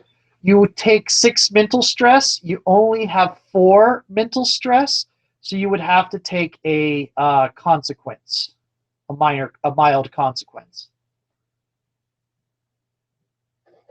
Well, if I know anything, it's that I enjoy avoiding consequences. So I'm going to go for a reroll. How many hit points do I have left? It's up there in the corner. I put the thing there. I've been keeping track of it. You're the white squares. So, Yeah. All right. I'm going to reroll then. Go for it. That's 2. That's significantly less stress. That's 2 stress. So you used X's to mark your stress. So that second X will turn into an O. That's going to confuse me, but we'll go with that. Because usually we use O's for healthy and X's for gone. Okay, Leanna. That's okay. Leanna, you are currently taking 4 stress. Your 4 stress is already filled from the earlier dealing with the situation with the luggage. Yeah, I had a question. So I recover from like health consequence. Is there a way to recover from mental ones? Mental ones would be normal recovery speed for you, which means a minor one would go away at the end of the scene. And the major one you roll for recovery at the end of each day. After. Okay, so yeah, go on. So I can recover from consequences, but like I don't get my bubbles back. Oh no, the bubbles come back as soon as you have like 5 minutes to rest. Okay. Stress is the bubbles aren't real damage. That's like if for physical, if you fill in the box, that's like the bullet came close, but it didn't actually hit you. So can I make the argument that I received my mental stress like on the staircase probably like a solid hour ago. Yes, I did. You normally I would agree with that, but this is a one shot, so I'm stretching the length of the scene. Okay, all right, cool. Otherwise, that mental stress wouldn't really affect you at all, and yeah. Okay, so I take another X in my bubble. Well, no. What it would be is it would bump up to a 5, which means you would have to take a consequence, or else get taken out. You would faint or something. Well, I don't think I can faint. I guess I'll take a consequence. There is also the fact that you have, as you can see by the green squares, 5 fate points. So if there's something you can invoke, you can try to you can avoid. You can do a reroll, or you can get a +2.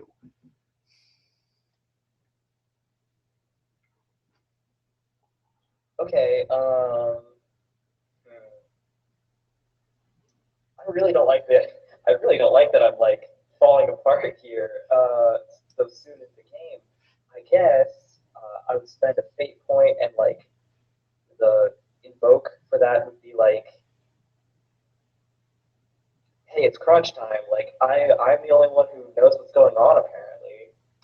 So the community or the former psychic both would go along with that. Yeah.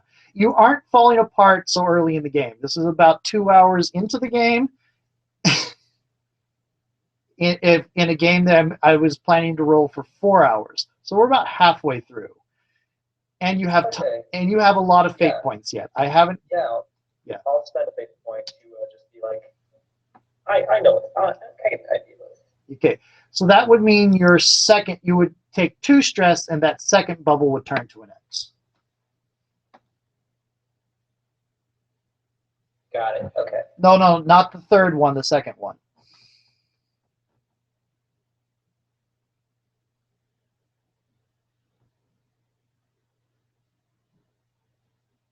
Got it. Okay.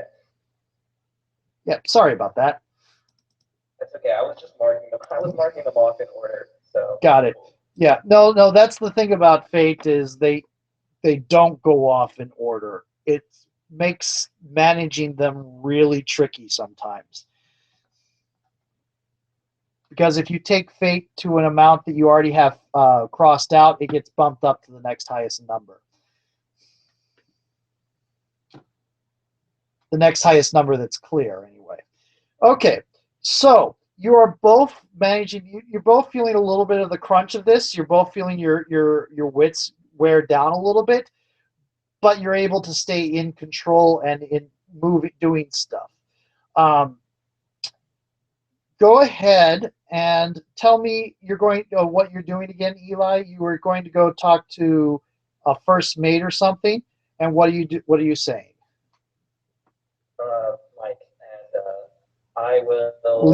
Liana. Sorry, I meant to say character name. Liana. Yeah, so Liana is going to go out and if she can find somebody, like everyone is probably pretty hard at work. Um, and like I said, you don't want to shake the person who's driving. So yeah, she's going to find somebody who looks high up in the charts and just be like,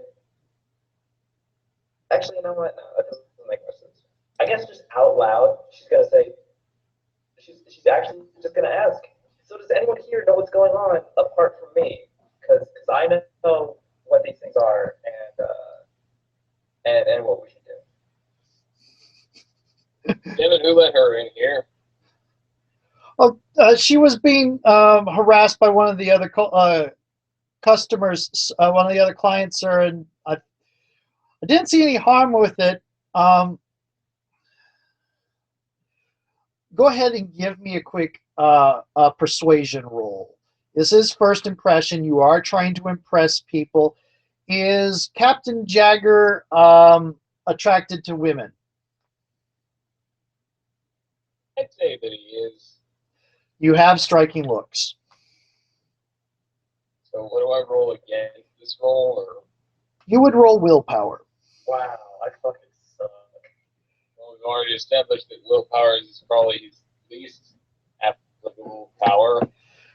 Do note, Liana, on top of that, you have maternal beauty. So you can re-roll. No need. You can re-roll. You could re-roll, or you could just add a +2 and make it a success with cost. I mean, success with style, not with cost. Success with style. I mean, I just add a +2. Yep. Sweet, yeah. I am styling. I am rocking it. Yep. I forget This is me. You're making yeah, for a second. you're making an impression. Your ability, your beauty is a tool to get people to pay attention to you. So John Jagger just looks over stunned. He lets go of the wheel for a full 3 seconds. It just sort of spins before he just quickly grabs it back up. there's probably a co-pilot to keep, because you would have to take breaks every so often. But anyway, let's see. Yeah, you are really impressed, and she sounds like she really knows what she sounds very confident that she knows what she's talking about.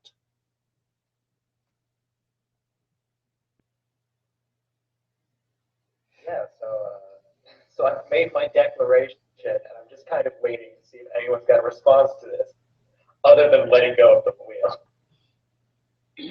All right. Well, so I suppose you're an expert on this sort of weather phenomena.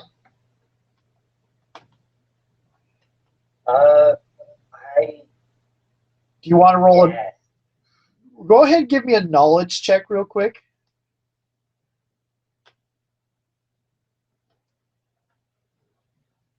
Again with my occult bonus. Yeah, because this is related to the psychic phenomena going on. Yeah, you don't know anything like what could cause such mass scale rifts. You've never read anything like this, at least not as far as you know. This is in sort of the neighborhood of theoretically possible into stuff that I would really have to actually get a legitimate good tutor, maybe from one of the sorcerer families to actually tell you about type of stuff. So yeah, you don't know why this is happening. You don't have a guess as to why this is happening. But you can go ahead and you can go ahead and lie and say, yeah, you're an expert. No, I'm not going to do that. I'm going to just say, look, whatever's happening out here shouldn't be possible. I've never read anything about it, but I do know that if we don't find a big enough rift, that's what those are, by the way. They're rifts. Good job, by the way, avoiding those earlier. I was down in the observation. A plus. Yeah, if we don't find a big one and fly directly into it, we're not going to be flying anymore. You want me to fly into a big thing? Yeah, Auditor Nadine kind of like, that sounds insane. Listen, do you remember garbage disposals? Yeah, this is like we're trying to aim for the drain and not for the garbage disposal. Are you going to make the comment like, well, we might possibly still die when we get out the other side, but there's a chance we'll live? Absolutely not. No need to freak out the normies. What do you think, the Chip and Lumpy? She is beautiful. I mean, she seems to know what she's doing.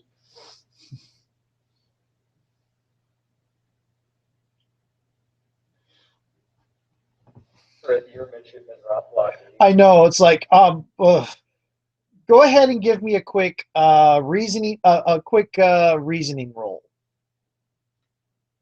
From Eli or from me? From you,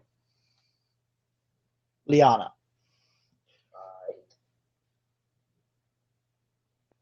Oh, it's like can't have a conversation for more than 2 seconds without the dice coming out.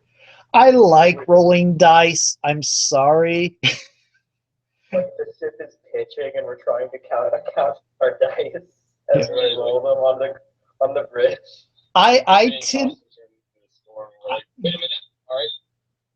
This is one of the reasons I like really quick flowing mechanics, is because I like rolling dice. There are times when I don't roll the dice. I mean, but a lot of the times I like to see what random chance is going to give me. So is this all avoiding red tape, or by just straight reason? Straight reasoning. This is not red tape. You're trying to convince them that you're trying to convince them of the. Yeah. Right now, you're not going to be able to. You're not getting the point across very well. If you want to, you can go ahead and try. One thing I could suggest, since we're doing this as a one shot and you're new to the Fate, is you could, instead do the kind of the technobabble lecture about what will be happening, and try to do it on knowledge occult instead. What? I mean, it is kind of like frowned upon to reveal the secrets, but also I realize that this is a life and death situation. So also realize you're from what is called the careless generation, I think is what I called it. I have the book right next to me that has all the titles, that plays lip service to secrecy. So you're probably not thinking secrecy right now. yeah. All right. So divine blood universe wise, I mean, is it like people know but nobody talks about it, or like, hey, you know that weird thing that happened in that town somewhere? Oh yeah, aliens. Well, there's a concentrated effort to make the general public believe more in psychic phenomena.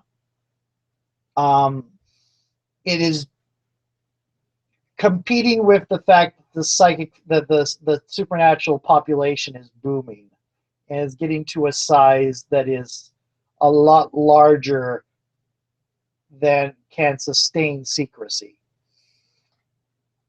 All right. So yeah, the way I figured that she's gonna do this, I'm gonna do the knowledge check and she's going to talk, loud enough that everyone can hear her, but more directly to the auditor, who's kind of called her out, and just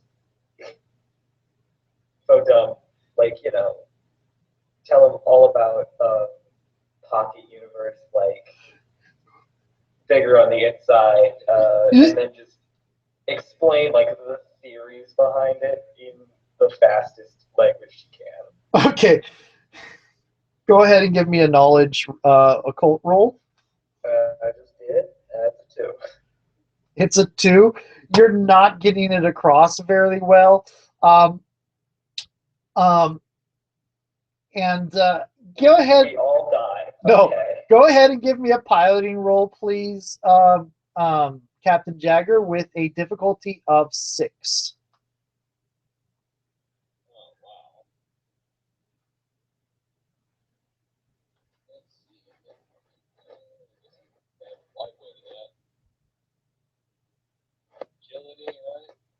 Yes.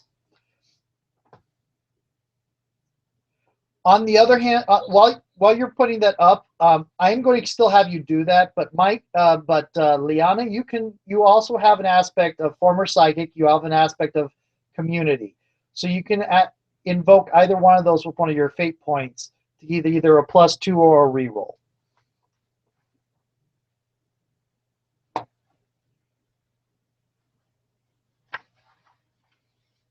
Okay.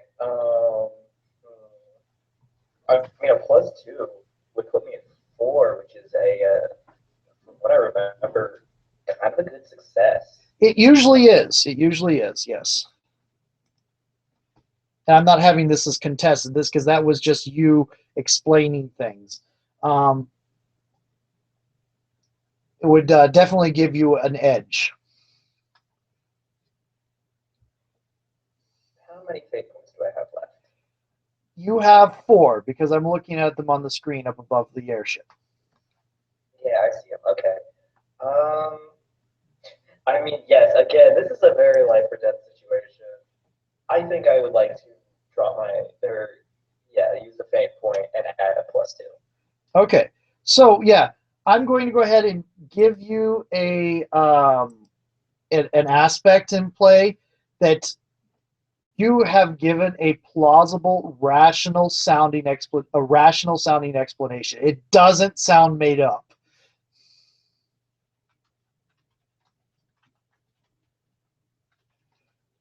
There is a nice little mix of, you've actually managed to rephrase some basic sorcery techniques, some basic shard manufacture techniques, managed to rephrase it in terms of how the physics work. So you've been translating the tradition of sorceress technobabble into science technobabble. It was a little bit headache inducing to try to mesh the two terms, to do the two sets of terms, but supernatural stuff in Divine Blood really does have the same sort of predictability as physics and such does. It is based off of different laws of physics. The universe having slightly different laws of physics than our real world. So you do have a rational explanation, so you will be able to help reasoning with them in the next thing. Now let's see how this piloting check goes at a difficulty 6. Yes, let's see how this probably impossible roll for piloting check goes. 2. That is a 2. As your one of these rifts kind of appears right out, sort of in front of you, and you're having issues getting the ship completely clear. It looks like the main body of the ship is going to come clear, but you're not sure the entire ship is going to. Oh dear. And remember, like I said, this is where this is me giving you the chance to use a fate point or something else. I should have probably called that a Mayday. You can call it. Says immediately after they go into the rift. Oh no, this is not a big one at this point. At this point, you're failing. You're going to be running like kind of a. It looks like you're going to be running broadside. You might take some severe damage. You do have 3 fate points left. Well, I spend it then. Just gonna add +2 to this. Will that even things? No, that's not gonna work. You can spend 2 fate points to get up to a 6, or you can succeed with cost, or you can reroll. I mean, success with cost doesn't sound too bad. I mean, we'll add some urgency to the situation that I think we direly need. Yep. Because if I effortlessly manage to fly us out of the storm, I don't think there's going to be much of a story later. Nope. So you managed to turn get the ship. I mean, this thing does not turn on a dime. It is a massive vessel with a lot of systems in place to prevent the people, the passengers, from feeling it any maneuvering. So it is really resistant to on a dime maneuvers. It's kind of been impressive that you've piloted it this well to this point. This point, you're going past, and you're realizing that rift is looking like it's going to go away, and then another lightning bolt crashes through, and then causing the rift to reform, and it takes out the entire starboard side, one of the entire starboard side rotor engines and wings gets taken out. You still have enough you still have plenty to stay up afloat on, but you've lost a fair deal of maneuvering ability. Well, it's a good thing we didn't need to be able to fly well in order to live through this. All right, I'm going to call over the intercom. All right, this is your captain speaking. There's been some severe turbulence. Everybody, please get to a safe, secure location in an orderly fashion. And prepare for a water landing. Hopefully. Okay, so Liana, do you want to try again with the aim for a big one? I think at this point you may have it's up to Eli whether Captain Jagger is agreeing with this or not after that. But I think you can go ahead and roll on reasoning to get all the rest of the crew to agree with you as well. I'm going to say it's going to be a bit less of a difficulty because you have that one engine gone aspect now. That you can use to give, and the rational explanation that you can use to give yourself bonuses if you need them. I mean, everyone's gotten to see what happens when you go through a little one. Yeah.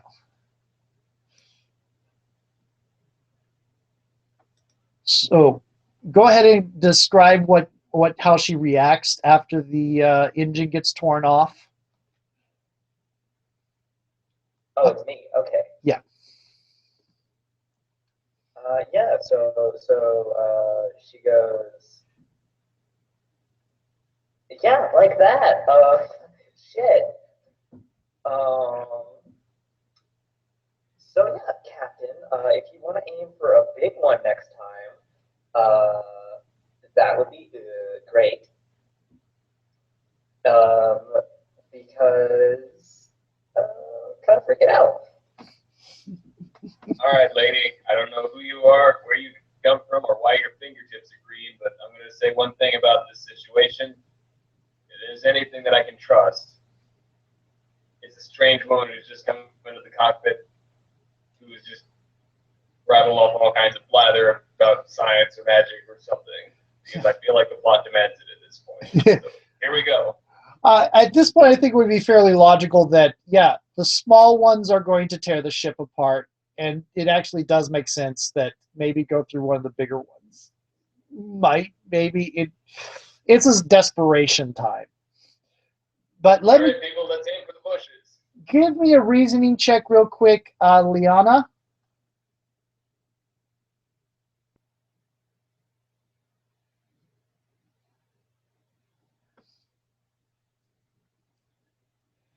Nice. And you can add the tag from rational explanation to that to make it a 6. Can I add the what? The tag from rational explanation. Yeah, sure. I don't see when else I'm going to be able to use that. So Yeah, it'll go away after. It'll be no longer appropriate after this. So yeah. cool. So 6. Basically, as use aspects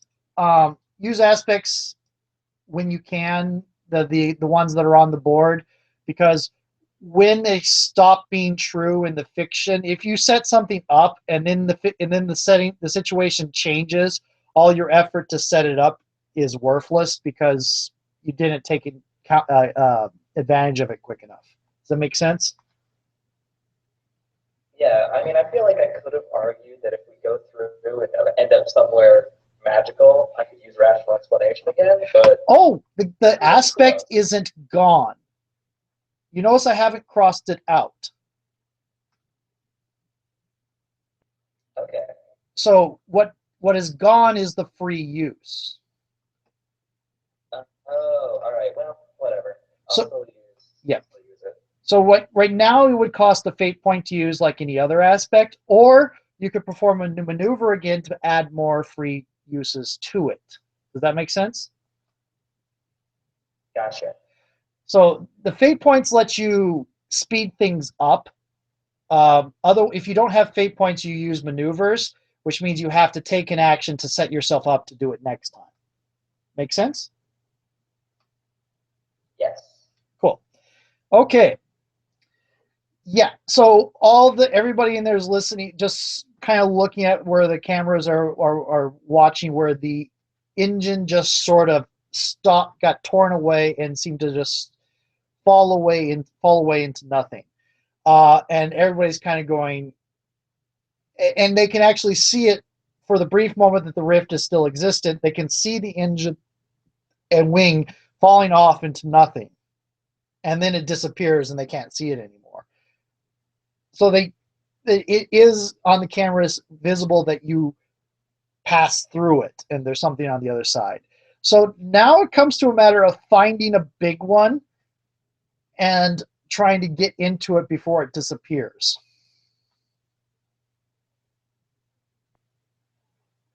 And this, okay, is going to be a challenge either of you can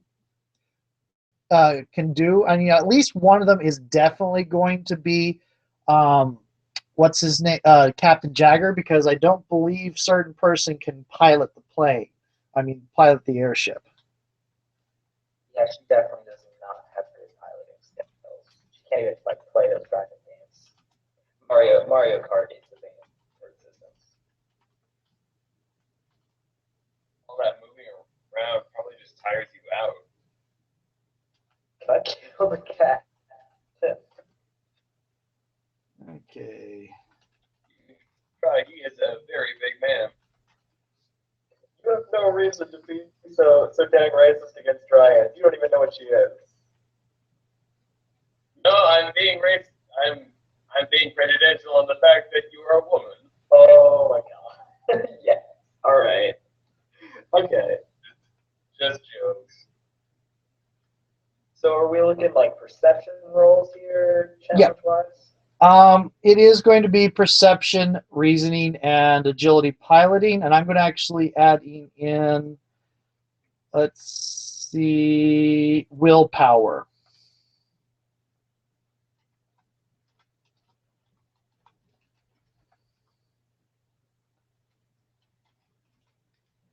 By the way, there is a fearless advantage, but I think you've if you want to spend any advantage points on being fearless, Eli. I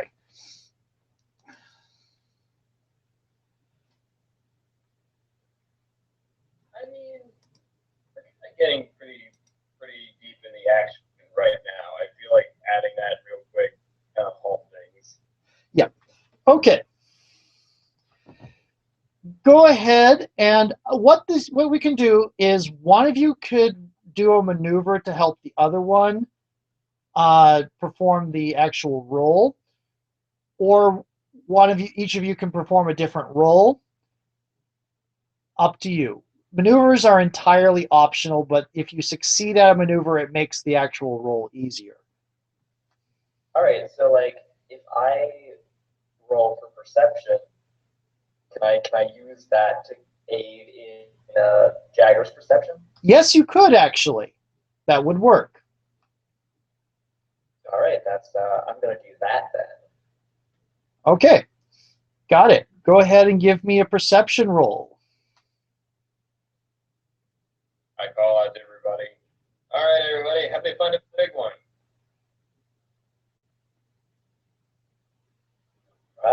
I get something. Okay.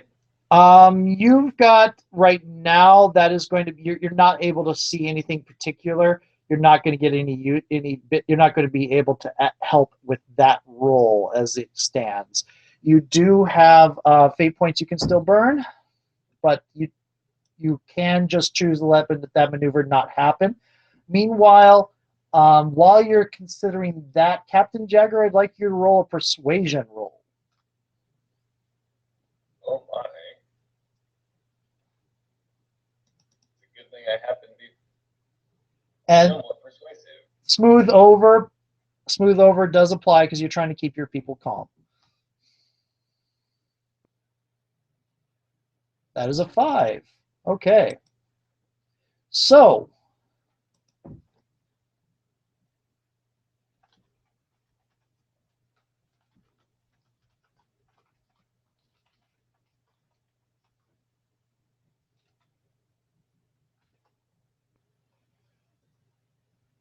okay, so you're going to get everybody keep an eye out. It's going to have one tag on it.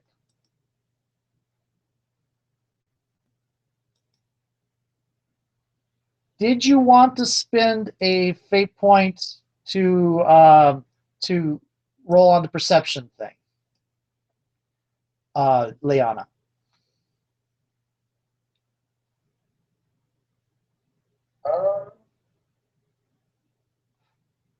No, I don't think so. Honestly, it's probably pretty good for me. Okay. Cool. Okay, so that is that. Right now, you got everybody keep an eye out. That's kind of in general on the challenge as a whole. Do you want to roll anything else? I could suggest that you could go ahead and add on. You could try to make knowledge occult, see if you could try to predict where one might show up again.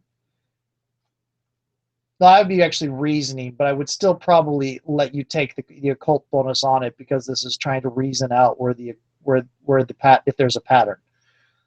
So it would be reasoning +1. Okay. Yeah, I guess I'll do my best. Okay. Roll that. And that is a boost.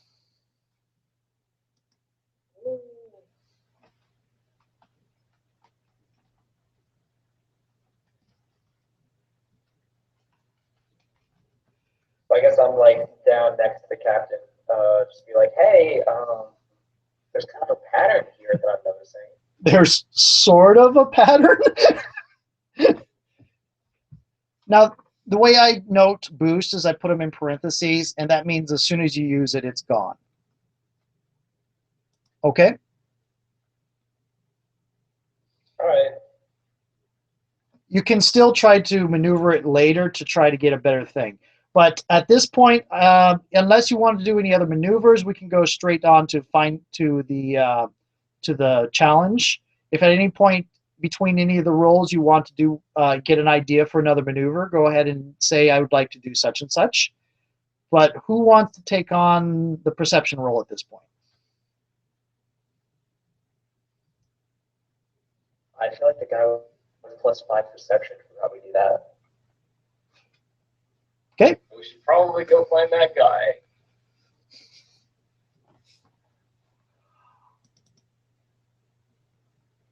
Eli does not have +5 perception. He has 2, so it's going to be a +2 roll. But that's why you set up the 2 maneuvers to get him help past that one.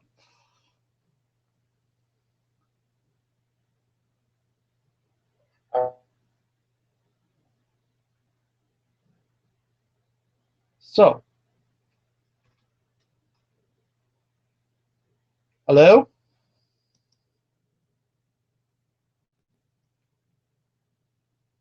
Did I lose contact? I'm here, Eli. Oh, okay. I You lost. want to roll your perception? I lost Discord for a brief moment. It's okay. Yeah, I'll roll perception.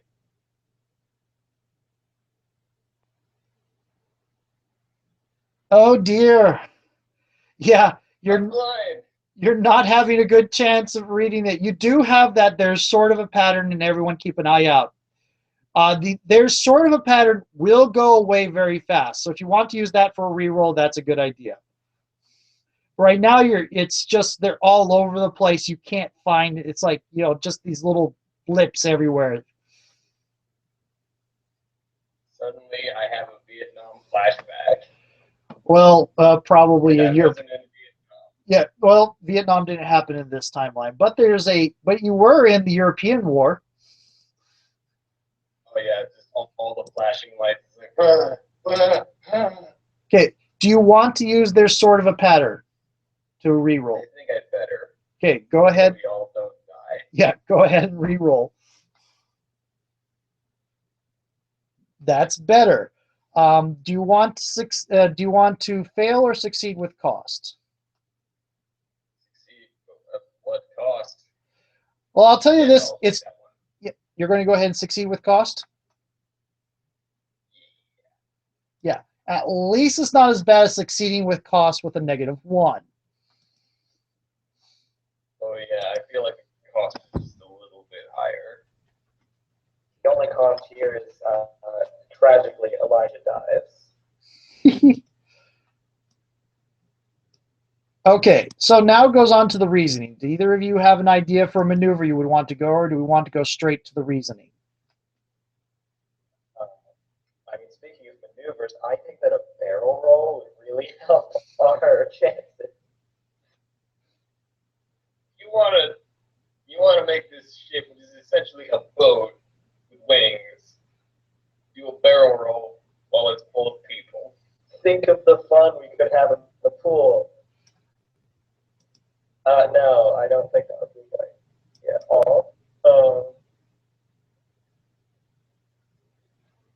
Okay, so let's see. It's pretty clear that the pilot is rather shaken, as is everyone else.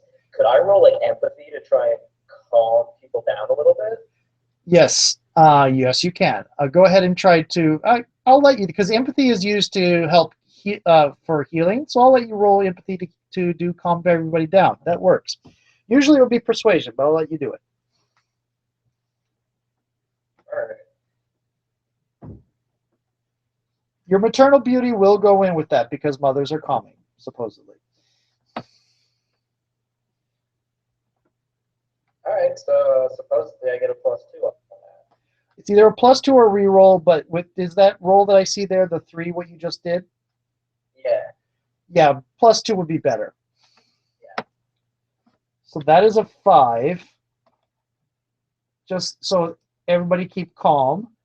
What do you want to call that? It's just like don't freak out, don't freak out, don't freak out. What is she doing to in a sentence? What is she trying to convince people? How is she not a sentence? How is she trying to get people to calm down? Describe it real quick. All right, so I assume that with Eli succeed with cost is he says something about I see one, and so she's like, all right, guys, we're gonna make it through this. We've got the big one in our sights.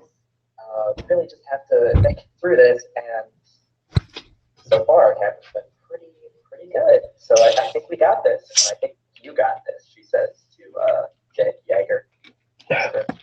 Well, thank you, miss. And also, by the way, this may seem like a strange comment, but something about you just reminds me of my mother. It's gross. Sorry, maternal. I had to go for it, but all joking aside, intense situation time. Oh no, there is a pheromone bit that does. There is dryads do remind people of a mother. Like I doubt he'd actually just say that in the middle of a conversation in the middle of the storm. This is true. Okay. But he does feel like, give me a compliment. I don't get many of those. Okay. So, do you want to do reasoning or do you want to do piloting? I feel like piloting would be more in my wheelhouse. Okay. Go ahead and go for it. So that's +5? Yes, it is. No. Wait a minute. That's +4 with agility.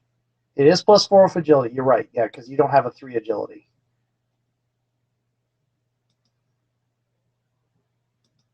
Well, the ship's just going down. You do have 2 free tags and 3 fate points you can spend.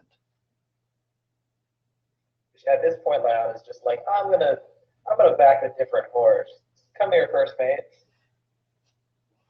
Mutiny, I'd say. Do you want to spend one of your free tags or one of your fate points? I'm going to spend my fate point to re-roll this one. Fate point or a free tag? Because you already got these.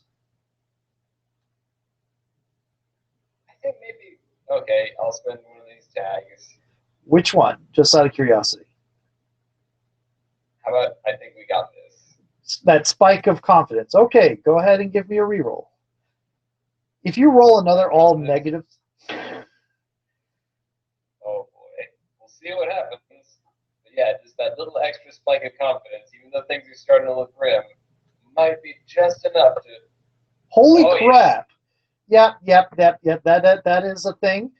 However, one engine is gone. So re-roll that. Ah, shit.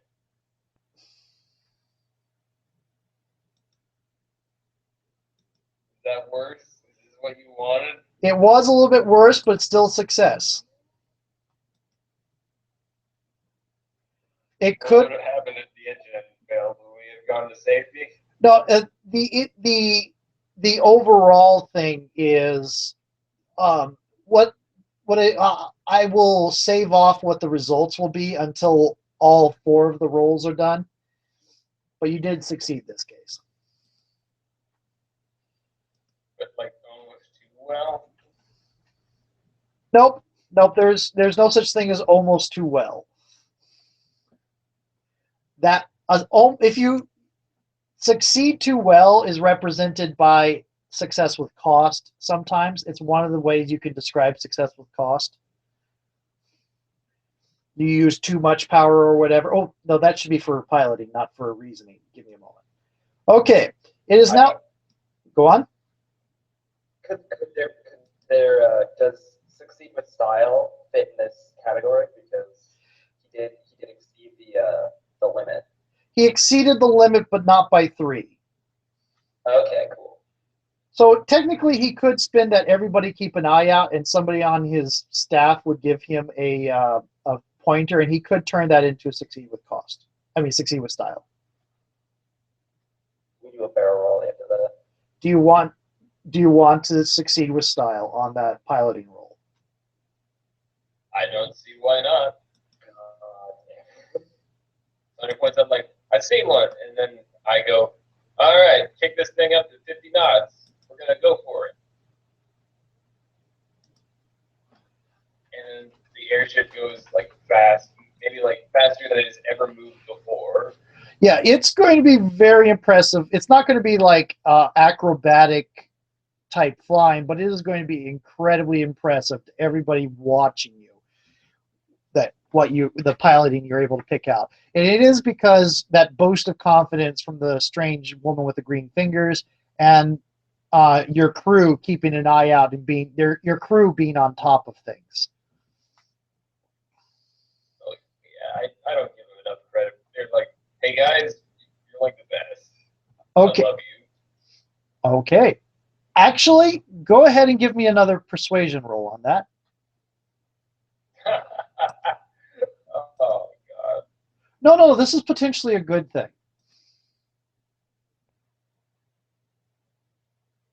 Smooth over. You said potentially good, I see potentially bad. Smooth over. potentially bad is only if you decide it. There really isn't. You could just choose to fail, and you succeeded with style. So that puts. I'm going to put 2 more points on. I think we got this. Yeah. Captain's nothing without his crew. Am I right, everyone? Ah.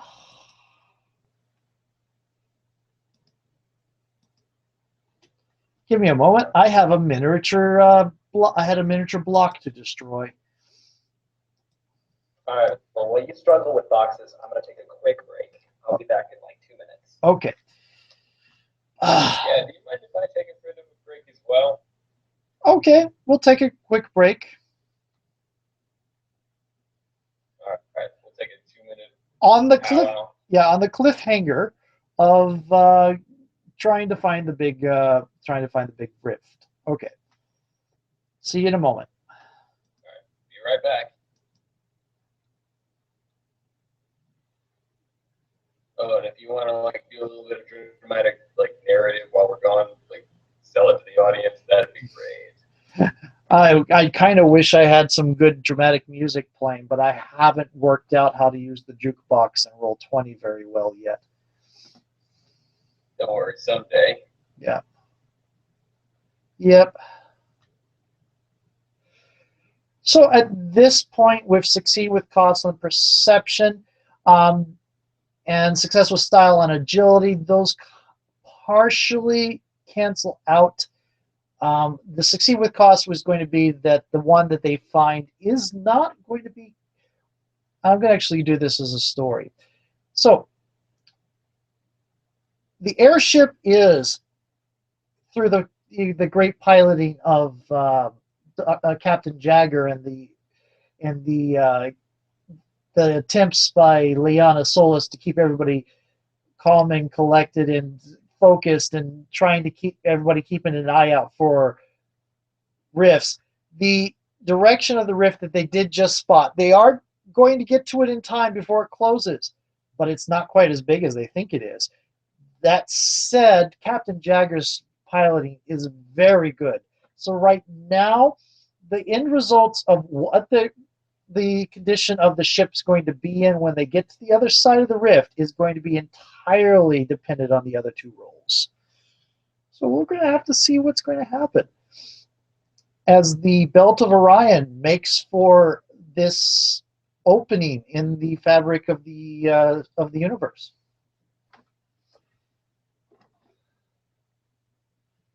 Okay. As a side note, what I'm doing a couple things here because I'm going to be running this as a playtest campaign pretty soon after we finish the current one.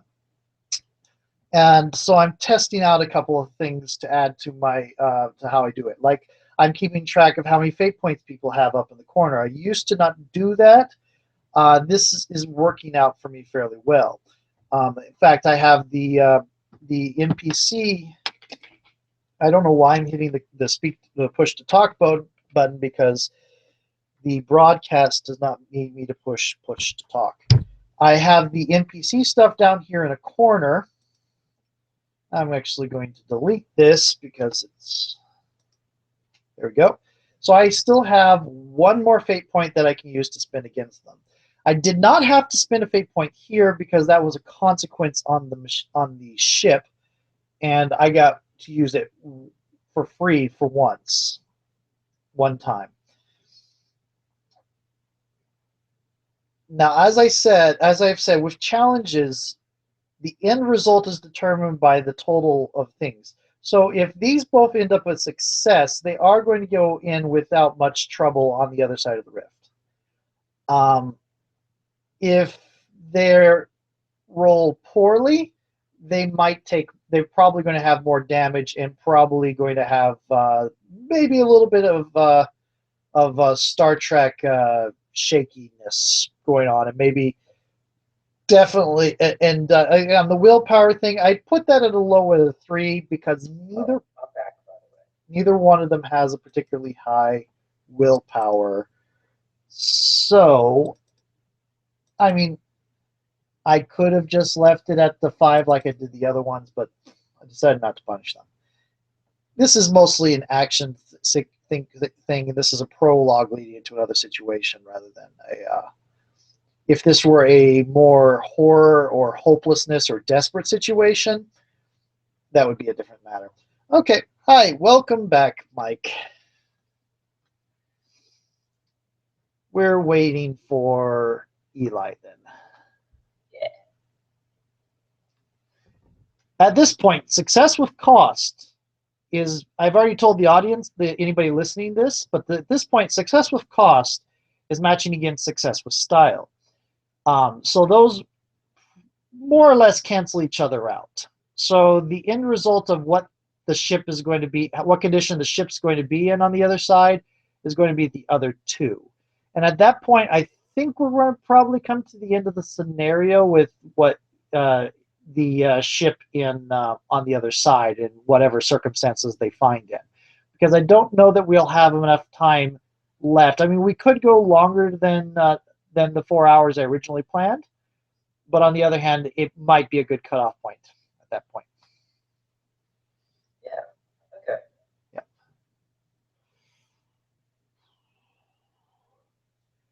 And as I was saying, this is kind of action adventure type genre. So I'm being a little bit nicer. Also, I know that you and Eli has done some Fate with me before, and you've talked about the way you've mentioned you've probably played Fate in the past, that Fallout type game, but you're fairly new to it, and so I've been giving a lot more suggestions than I probably should be doing. But again, you're kind of new to this, so I'm kind of giving you ideas on how to go along with it. Yeah. I mean, suggestions are always nice, and also I kind of like, Yeah. I know that we want to do a one shot, and we want to have it done in like 4 or 5 hours, so I'm not like actively slowing down. No problem. Also note that when Eli makes some sort of comment at he made a couple comments at the crew and all that, and I was like, oh, that could actually give him a benefit, so I asked him to roll. He's not here right now. If he failed the roll, there would have been no downside. Maybe his voice would have been shaking, like, yeah, I've got this. You wouldn't have gotten any extra benefit out of it, basically. But when you do something role playing wise, or take some action role playing wise, or talk to the crew or whatever, I tend to like making that. I mean, ideally, this would be kind of an initiative order thing, and I should be making it as you're taking an extra action, you should take a -1 on stuff. But I'm not doing this as a conflict. I'm doing this as a challenge, so I'm not doing the initiative rules.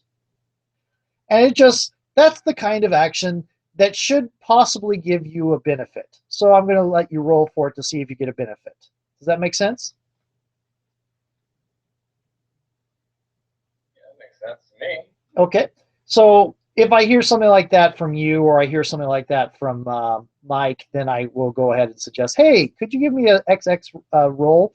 On the other hand, you've also experienced cases where you do something that could be taken really bad, and I ask you to roll because that could be bad for you, and I want to see if you avoid the badness. But you can kind of get a hint in my tone of voice, or take a hint in, were you being stupid or were you being clever? And I could tell you what the potential results of when I ask, can you make a roll for me? And I can tell you with my tone of voice, it's probably not either or. Sometimes it's a bit of both. Yeah. And also, I should also note that I tend to view Fate as a lot about managing what you're willing to sacrifice. So that's part of why I like asking for a lot of rolls, is because it puts costs in at unusual places and surprising points. Sometimes the rolls get in the way and I just ignore them, but other times it's like, hey, that could be there could be a problem coming up, and it would be there's a story idea I want to see. It could be interesting if they just go past this with no problem, but it could also be fun if they have a problem here. And when I have this could be interesting or that could be interesting, that's I ask for a roll. Okay. All right. Okay. Interesting enough. So if I am not interested in if I am not interested in the failure state just causes the plot to slow down and not do anything that's amusing. I just don't deal with it. Or if if it doesn't make any sense at all that you could possibly succeed, I don't allow it. But if it's possible to succeed, or either way is interesting, I like to roll for it. Okay, so you have reasoning and willpower left to go. And I believe Captain Jagger just gave a little bit of a pep talk to the crew. We've kind of slowed down the drama a little bit for anybody watching. What is Liana doing? Yeah, sorry about that. No, that was entirely me. I should have saved explanations like that for after the game. All right, so what is Leona doing? Boy, I guess she's pretty impressed with the captain, and but also I feel like with her theory knowledge, she would know that I'm planning on rolling probably willpower next because I think my willpower is probably might be higher than the captain's, and also because like I know in theory that nobody's ever really gone through one of these, and we're gonna really need to. Oh, people go through rifts and gates all the time, but they generally go through them to an already created shard. All right. These are raw rips in space and time. There's not another dimension on the other side, as far as you know.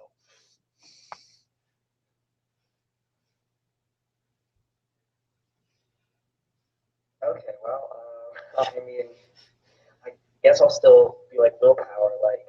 Yep. All right, everybody, here we go. Prep yourselves. You do actually have about the same willpower as Captain Jagger does, but you have some aspects that you're more familiar with psychic stuff, so you're actually at a benefit to dealing with this. You have more stuff you can tweak. So go ahead and roll the willpower.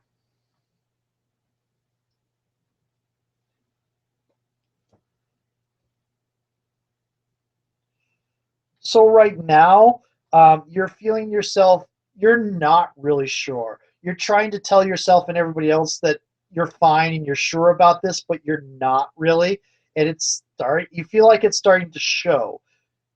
Like I said, there's still a couple free tags out there. And now that Captain Jagger has refreshed the confidence engine, and you have some fate points up here.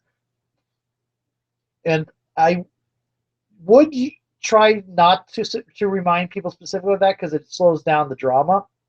But again, you're all getting used to this, so I'm reminding you that they exist. Yeah, I was actually thinking I'd probably spend a fate point to, I guess can I plus 2 it, or do I reroll? How do fate points work?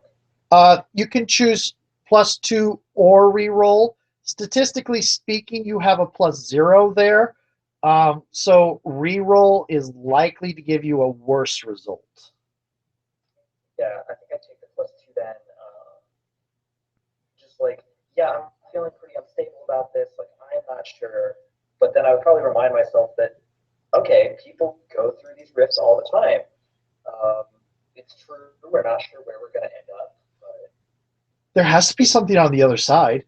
Now, exactly. We're going to survive. Yeah. Are you spending a fate point or one of the free tags? Fate point. What are you spending the fate point on?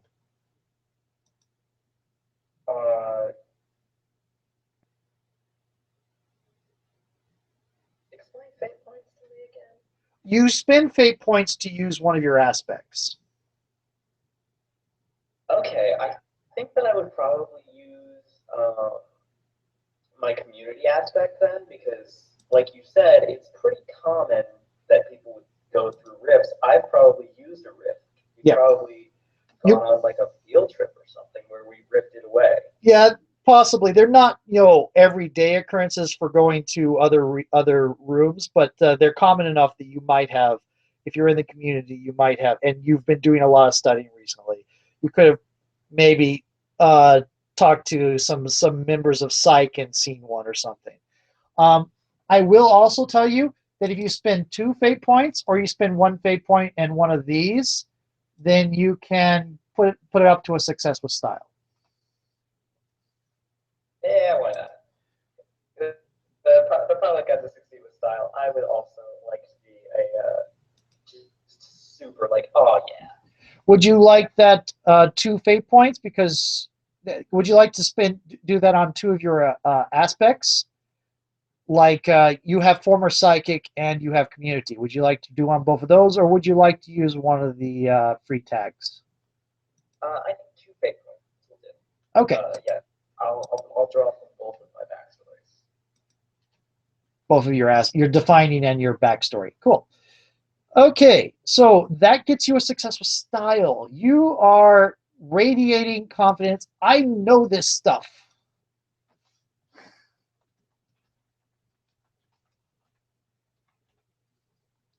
You have so radiating with confidence that you have convinced yourself that everything's going to be fine. At least for the moment. Okay, what's left is reasoning.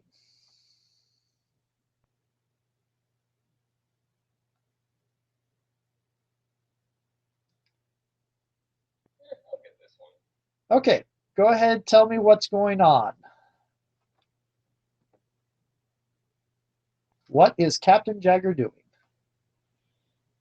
All right. Well, so we've spotted a roof that looks like it's big enough. Yep. Captain Jagger. Captain Jagger is trying to pinpoint his way into it, calculating velocity. He's also trying to keep the rudder to one end to keep the ship going straight, because one of the side engines is gone, so it's kind of created an imbalance. And yes, also note that I still have 1 NPC fate point left, which means I can indeed still invoke the 1 engine gone thing. All right, well, here we go. Do add your piloting, because do add your flyboy, because this is apply. So you're going to do reasoning plus flyboy, which I believe is +4. All right. Holy crud. Okay. I am actually going to... Yeah, that 1 engine is indeed gone. That last fate point is going to get spent against you, and you're going to have to re-roll. All right. So, turning hard on the wheel, going. Okay. So right now, that loss of maneuverability from the 1 engine right now is making it to where you're realizing right now that it isn't quite as big as you thought it was. And it also looks like that it might be falling apart before you can get through. I would note that you can succeed with cost, or you have 3 fate points left. I much prefer when I just say, would you like to succeed with cost? It makes players so tense. But I need to remind. I always feel the need to remind new players about fate points. You also got, I think we got this, and these are temporary, so you might want to use those. All right, I'm going to go close of the I think we got this. Do you want them for +2s, or do you want them for reroll? I think I'm going to just call them +2s. That will get you back up to a 6. All right, so this is going to be a tight squeeze. It's like, oh no, that isn't as big as it looked originally. Is it getting smaller?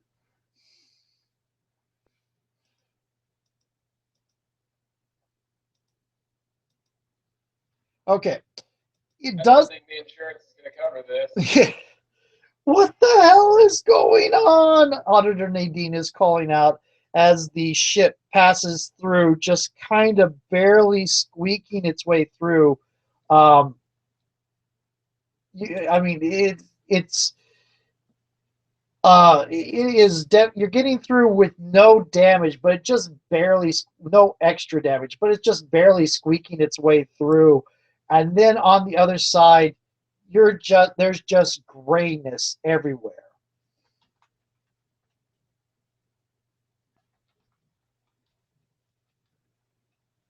All right, out of the storm. The storm is gone. There's just gray sky. There's no land that you can see. There's just gray sky as far as the eye can see.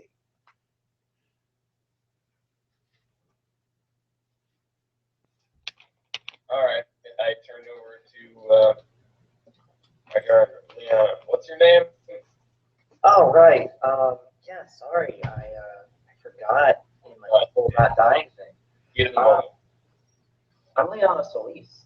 Nice to meet you proper, Captain. I tipped my hat for a second, and then I looked over and said, "All right, now can you explain to me exactly where the hell we are?" Go ahead and give me a quick knowledge roll. Occult. So +4, I believe, for you. This isn't a particular. That's enough. Actually, if you spend that last fate point, you can make that a success with style. I mean, I might need it. I think I'm awful wrong. Okay, so this isn't a particularly difficult description for you. There, in three-dimensional reality, there's up, down, left, right, forward, and backward, right? The three dimensions, right? Right. So this kind of exists. It's not exactly a time. It's not a fourth dimension as in time, because that's not exactly how time works. Time isn't exactly a dimension. It's something else.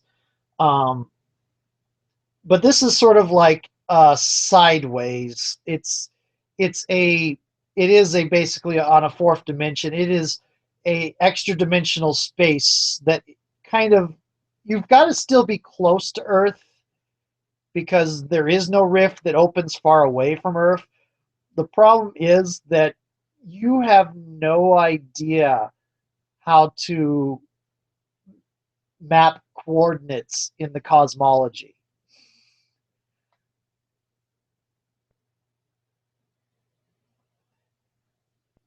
Okay. You're basically in the extra dimensional space around Earth. You're in orbit. There's the Earth's shard is somewhere in the area, but you have no idea where.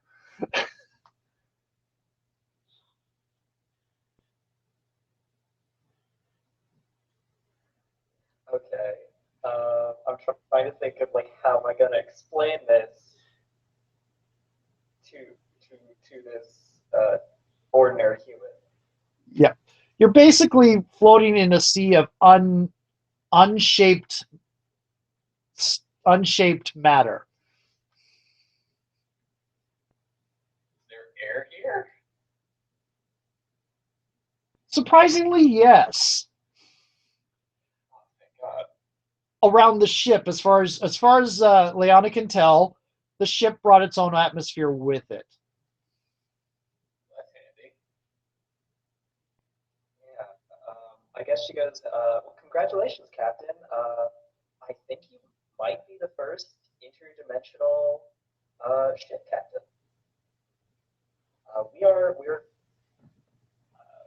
We're orbiting. Or I guess we're next door. We're next door to Earth in a very different place. There is still forward momentum, by the way. It's just really hard. You can still feel the ship moving. It's having difficulties because of the missing engine. But you can still feel the ship moving. It just doesn't look like there is a difference. All right, I'm going to ask them to shut the engines, or not shut them off. Just turn them back down a bit now that we're in sort of the clear, so that we don't just burn them out. Yep. Go ahead and give me a quick perception roll. Either or, both of you. Both of you can roll if you want.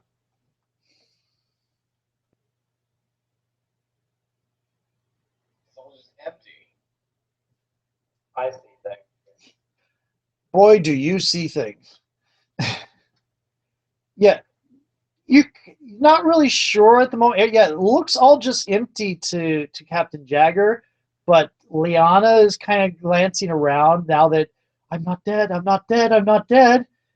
And it looks like somewhere in the distance there is a slightly more opaque gray. You're not really sure how to describe it, but there is it's like, you know, if all the gray was made up of lines going in one direction, and in one part of the area the lines were going in a different direction. Okay. So it doesn't look like another rift. Like I don't see any other rifts out here. No. That's too bad. All right. Well, I guess I'll just point it out. I'll just be like, if he doesn't see anything, can I like point it out to him and then he'll see it? Or Yeah. No. He doesn't have to roll. You've seen it. You can point it out. Once you point it out, it's pretty obvious to everybody that, yeah, that does look different. Can't quite describe how it's different, but it looks different. I do that. All right, let us get closer to the thing that is different. I embrace difference. Okay. So, as you start getting closer, it doesn't resolve all that differently until the ship gets to within about get fairly close to it. As it brushes by, you can sort of see that about maybe 20 feet out from the ship, there is an aura that kind of interacts with that area of not quite the same gray that kind of creates a widening circle or oval or bubble of visual thing. You realize really quickly it's like, that's it. Actually, give me a knowledge roll. Let's see if you do realize. Is this for both of us again? This is for you.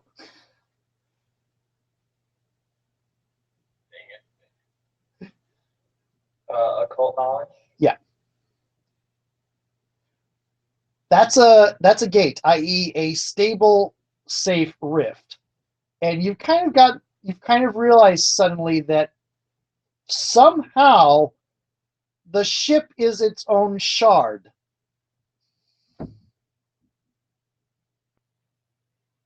Okay, out of character, what is a shard? You said it a couple of times. Oh, I apologize. Okay, basically it's a piece of reality. So like we are our own anchor, basically. You are your own pocket dimension. Our own little slice of reality. Take, I'm going to look to the captain again and just be like, I think that your cruise ship is going to be flying for a very long time. now, what you're looking down on, and we're going to cut it off on here, is used to be definitely some sort of ritual space. You can see circles cut into the ground and such like that. It definitely was designed to support life. There is plants growing all over the place. There is a pool of what looks like clean water. From what you can tell, the area within looks about the size of the grounds of a somewhat large house or a mansion. maybe 3 acres.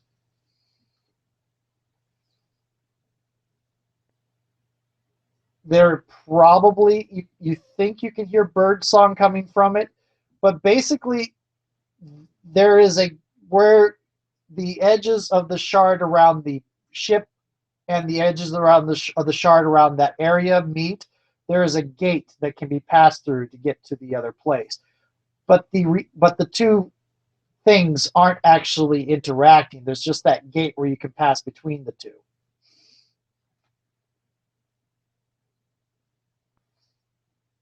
And that's where we would be cutting off. Wow, what a thrilling adventure, guys. Yeah.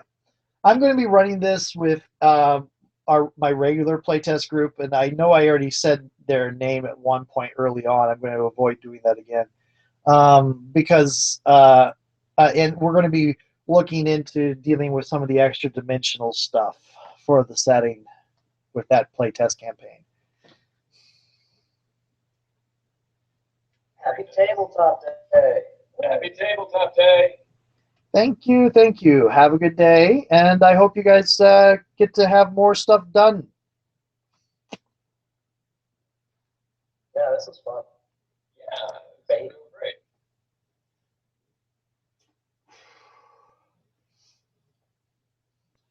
Yeah, but this would be from here we would go on to a campaign investigate trying to basically the Lost in Space campaign. Going from abandoned shard to abandoned shard, looking for one that has an active gate back to the Earth. Just wandering around trying to find a way back. Yep. Cue the Doctor Who theme. No. More appropriate than Doctor Who would be the Quantum Leap theme. Oh my God! Yes. Danger, Will Robinson, danger. No. Lost in Space is definitely appropriate too, but trying to find your way back home.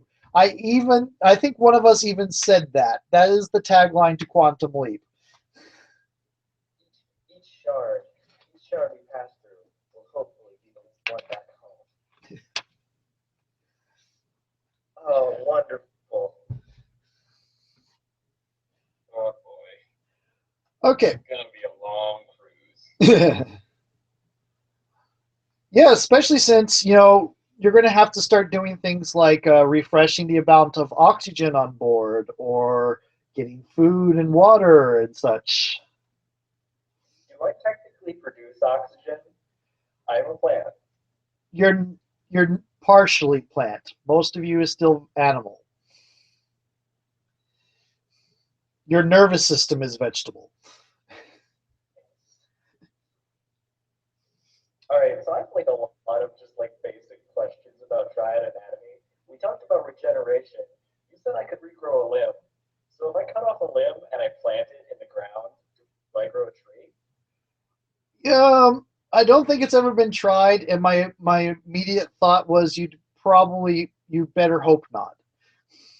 Because you know that tree would immediately flower and start producing fruits, right? Yeah.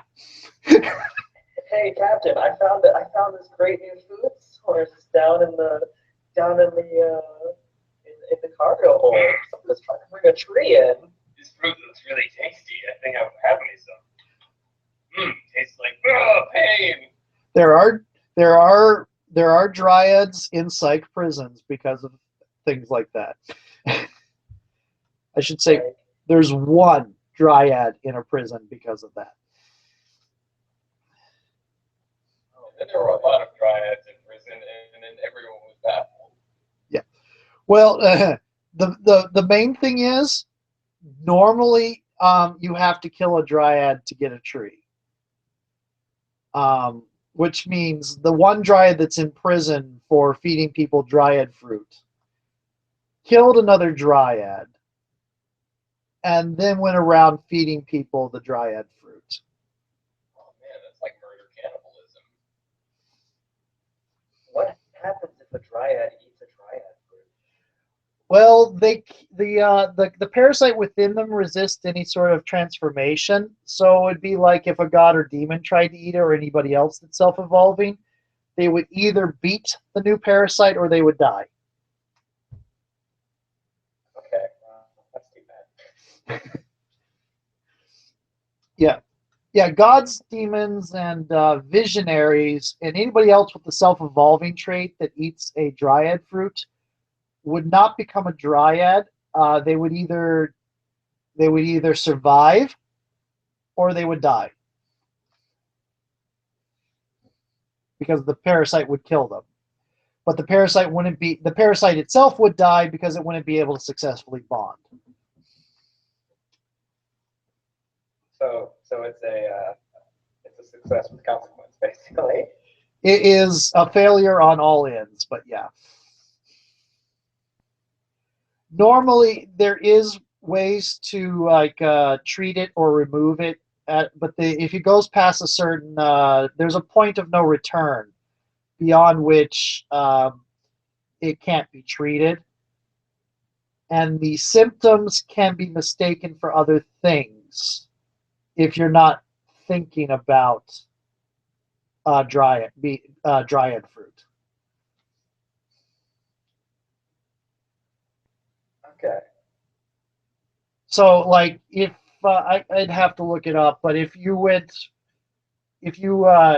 the dryad fruit, I mean, it could be possible because you live, if you're the community you might live in next to where some mundane communities are.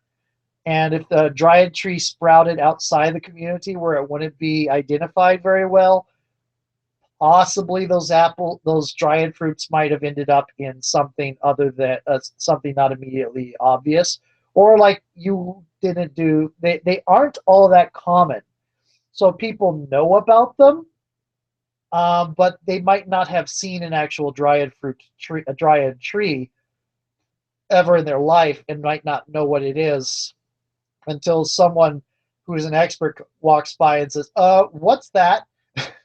So here's the thing that people 100% do in this like reality here. We take something poisonous and we cook it and then we eat it. If you chopped up a dry, you said they're like weird apples. If you cut up a dryad fruit and baked it into a pie and fed it to somebody, what would happen? In Like, I feel like cooking it would pretty well kill the parasite, right? in theory, cooking it should kill the parasite. Yes, that actually should be a thing that is possible.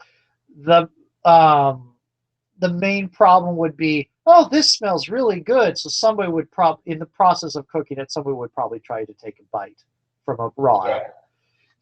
So it's kind of like blowfish, like the kind of blowfish they serve in like sushi restaurants, just right, or otherwise it's deadly. It's probably very safe to do a cooked one because this is an organism. It's not exactly magic. The supernatural and divine blood isn't. A lot of my technobabble is just trying to explain away the superpowers. So it's kind of soft sci-fi, or it's rather sci-fantasy. But the theory is that it all is based on natural rules, and most things don't survive fire too well. Yeah, but you don't get the nutrients though. Yeah, and also uh, dryad fruits have such a bad reputation in the community that most people would not try to risk it. There is that one individual I sent the message to Mike about earlier, but they're a weird person to begin with. Oh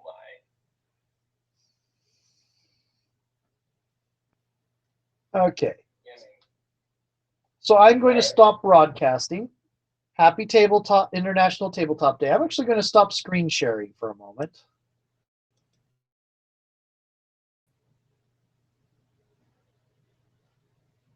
Let's see if it shows. Oh, my camera is not on.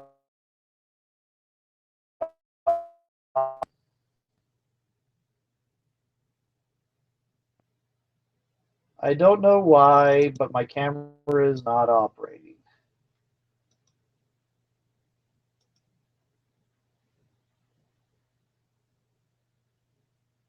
So I can't show my face to everybody. So I'll just say goodbye and happy International Tabletop Day, and I'll stop the broadcast. And anybody else want to say anything? Yeah, we can find this on your YouTube channel later. It actually will be going up right now because it was going live. Cool. I don't think you'll need to watch it right now, but it'll be nice to see it again. Yeah, I'm going to be putting it in my one-shots playlist with other one-shots games I've done in other systems. Anyway, so that's. Also, we hope you enjoyed this video. Please like and subscribe. Thank you for the advertisement. And please, if this interests you, please go look into buying the game. On drivethroughrpg.com, I sell the things. It's the Divine Blood. You can find it as Thriftland. Actually, you know what? I'm going to actually let's do a little bit more screen sharing. One of the reasons for this is Sharing is scary.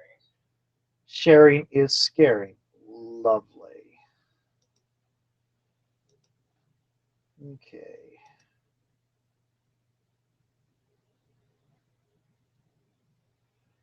So I'm going to screen share to drivethroughrpg.com.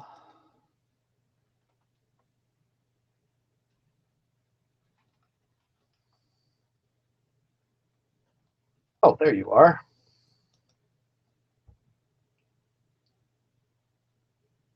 And this is my storefront. You can find there is a bundle that already exists that has, I believe, all three of the current things for this. I am planning on doing an errata. We are not set up. I'm not ready to do a second edition yet because I want to make sure I have found all the heirs before I do. There aren't that many. There's a couple of things that there is already an errata somewhere. But yeah, I probably shouldn't mention where I'm always hypercritical of my own stuff. But this is what I'm showing right here is the bundle. It contains the main RPG supplement, the Demon Next Door Slice of Life supplement, and the Day at the Fair comedy Divine Blood scenario. That's a high school comedy thing. If you want all the stuff, then you probably also want to look at Void Star Games. Void Star Games did the Strands of Fate, which is where I got the character generation system from. And for powers, you would probably want the Strands of Powers. Now, you wouldn't take them immediately. The Strands of Power has all of the powers from Strands of Fate and then some. So it would give you what you need. Now, I made some small differences in how I work the powers between Divine Blood. Things have been really quiet for a really long time, so somebody should say something. I apologize. I'm talking. It's just I don't need to push the talk button while I'm talking to the audience. Sorry. Sorry. Advertise away. Yeah, the Strands of Power. The Strands of Power. The Strands of Fate game works the powers slightly differently in their default method than the way I do. But those are usually the differences are described in the actual Divine Blood book. So yeah, Strands of Power has a bunch of different powers you can use to build character types in the Divine Blood universe. It has all the stuff that went beyond the list of powers I was allowed to include, and yeah. So there's this. And then there's the Divine Blood role-playing game. I have been told that the Divine Blood role-playing game in and of itself is plenty enough to actually play the game. But anyway, that is this done, and I hope everybody had fun watching and enjoyed International Tabletop Day. And I guess now, guys, we're going to actually stop broadcast. All right, cool. All right, well, thanks for having us. No problem. Thank you for coming, because otherwise there wouldn't have been an event. Anyway, 5, 4, 3, 2, 1, and I can stop being very awkward about my horrible attempts at marketing. Talk to you later.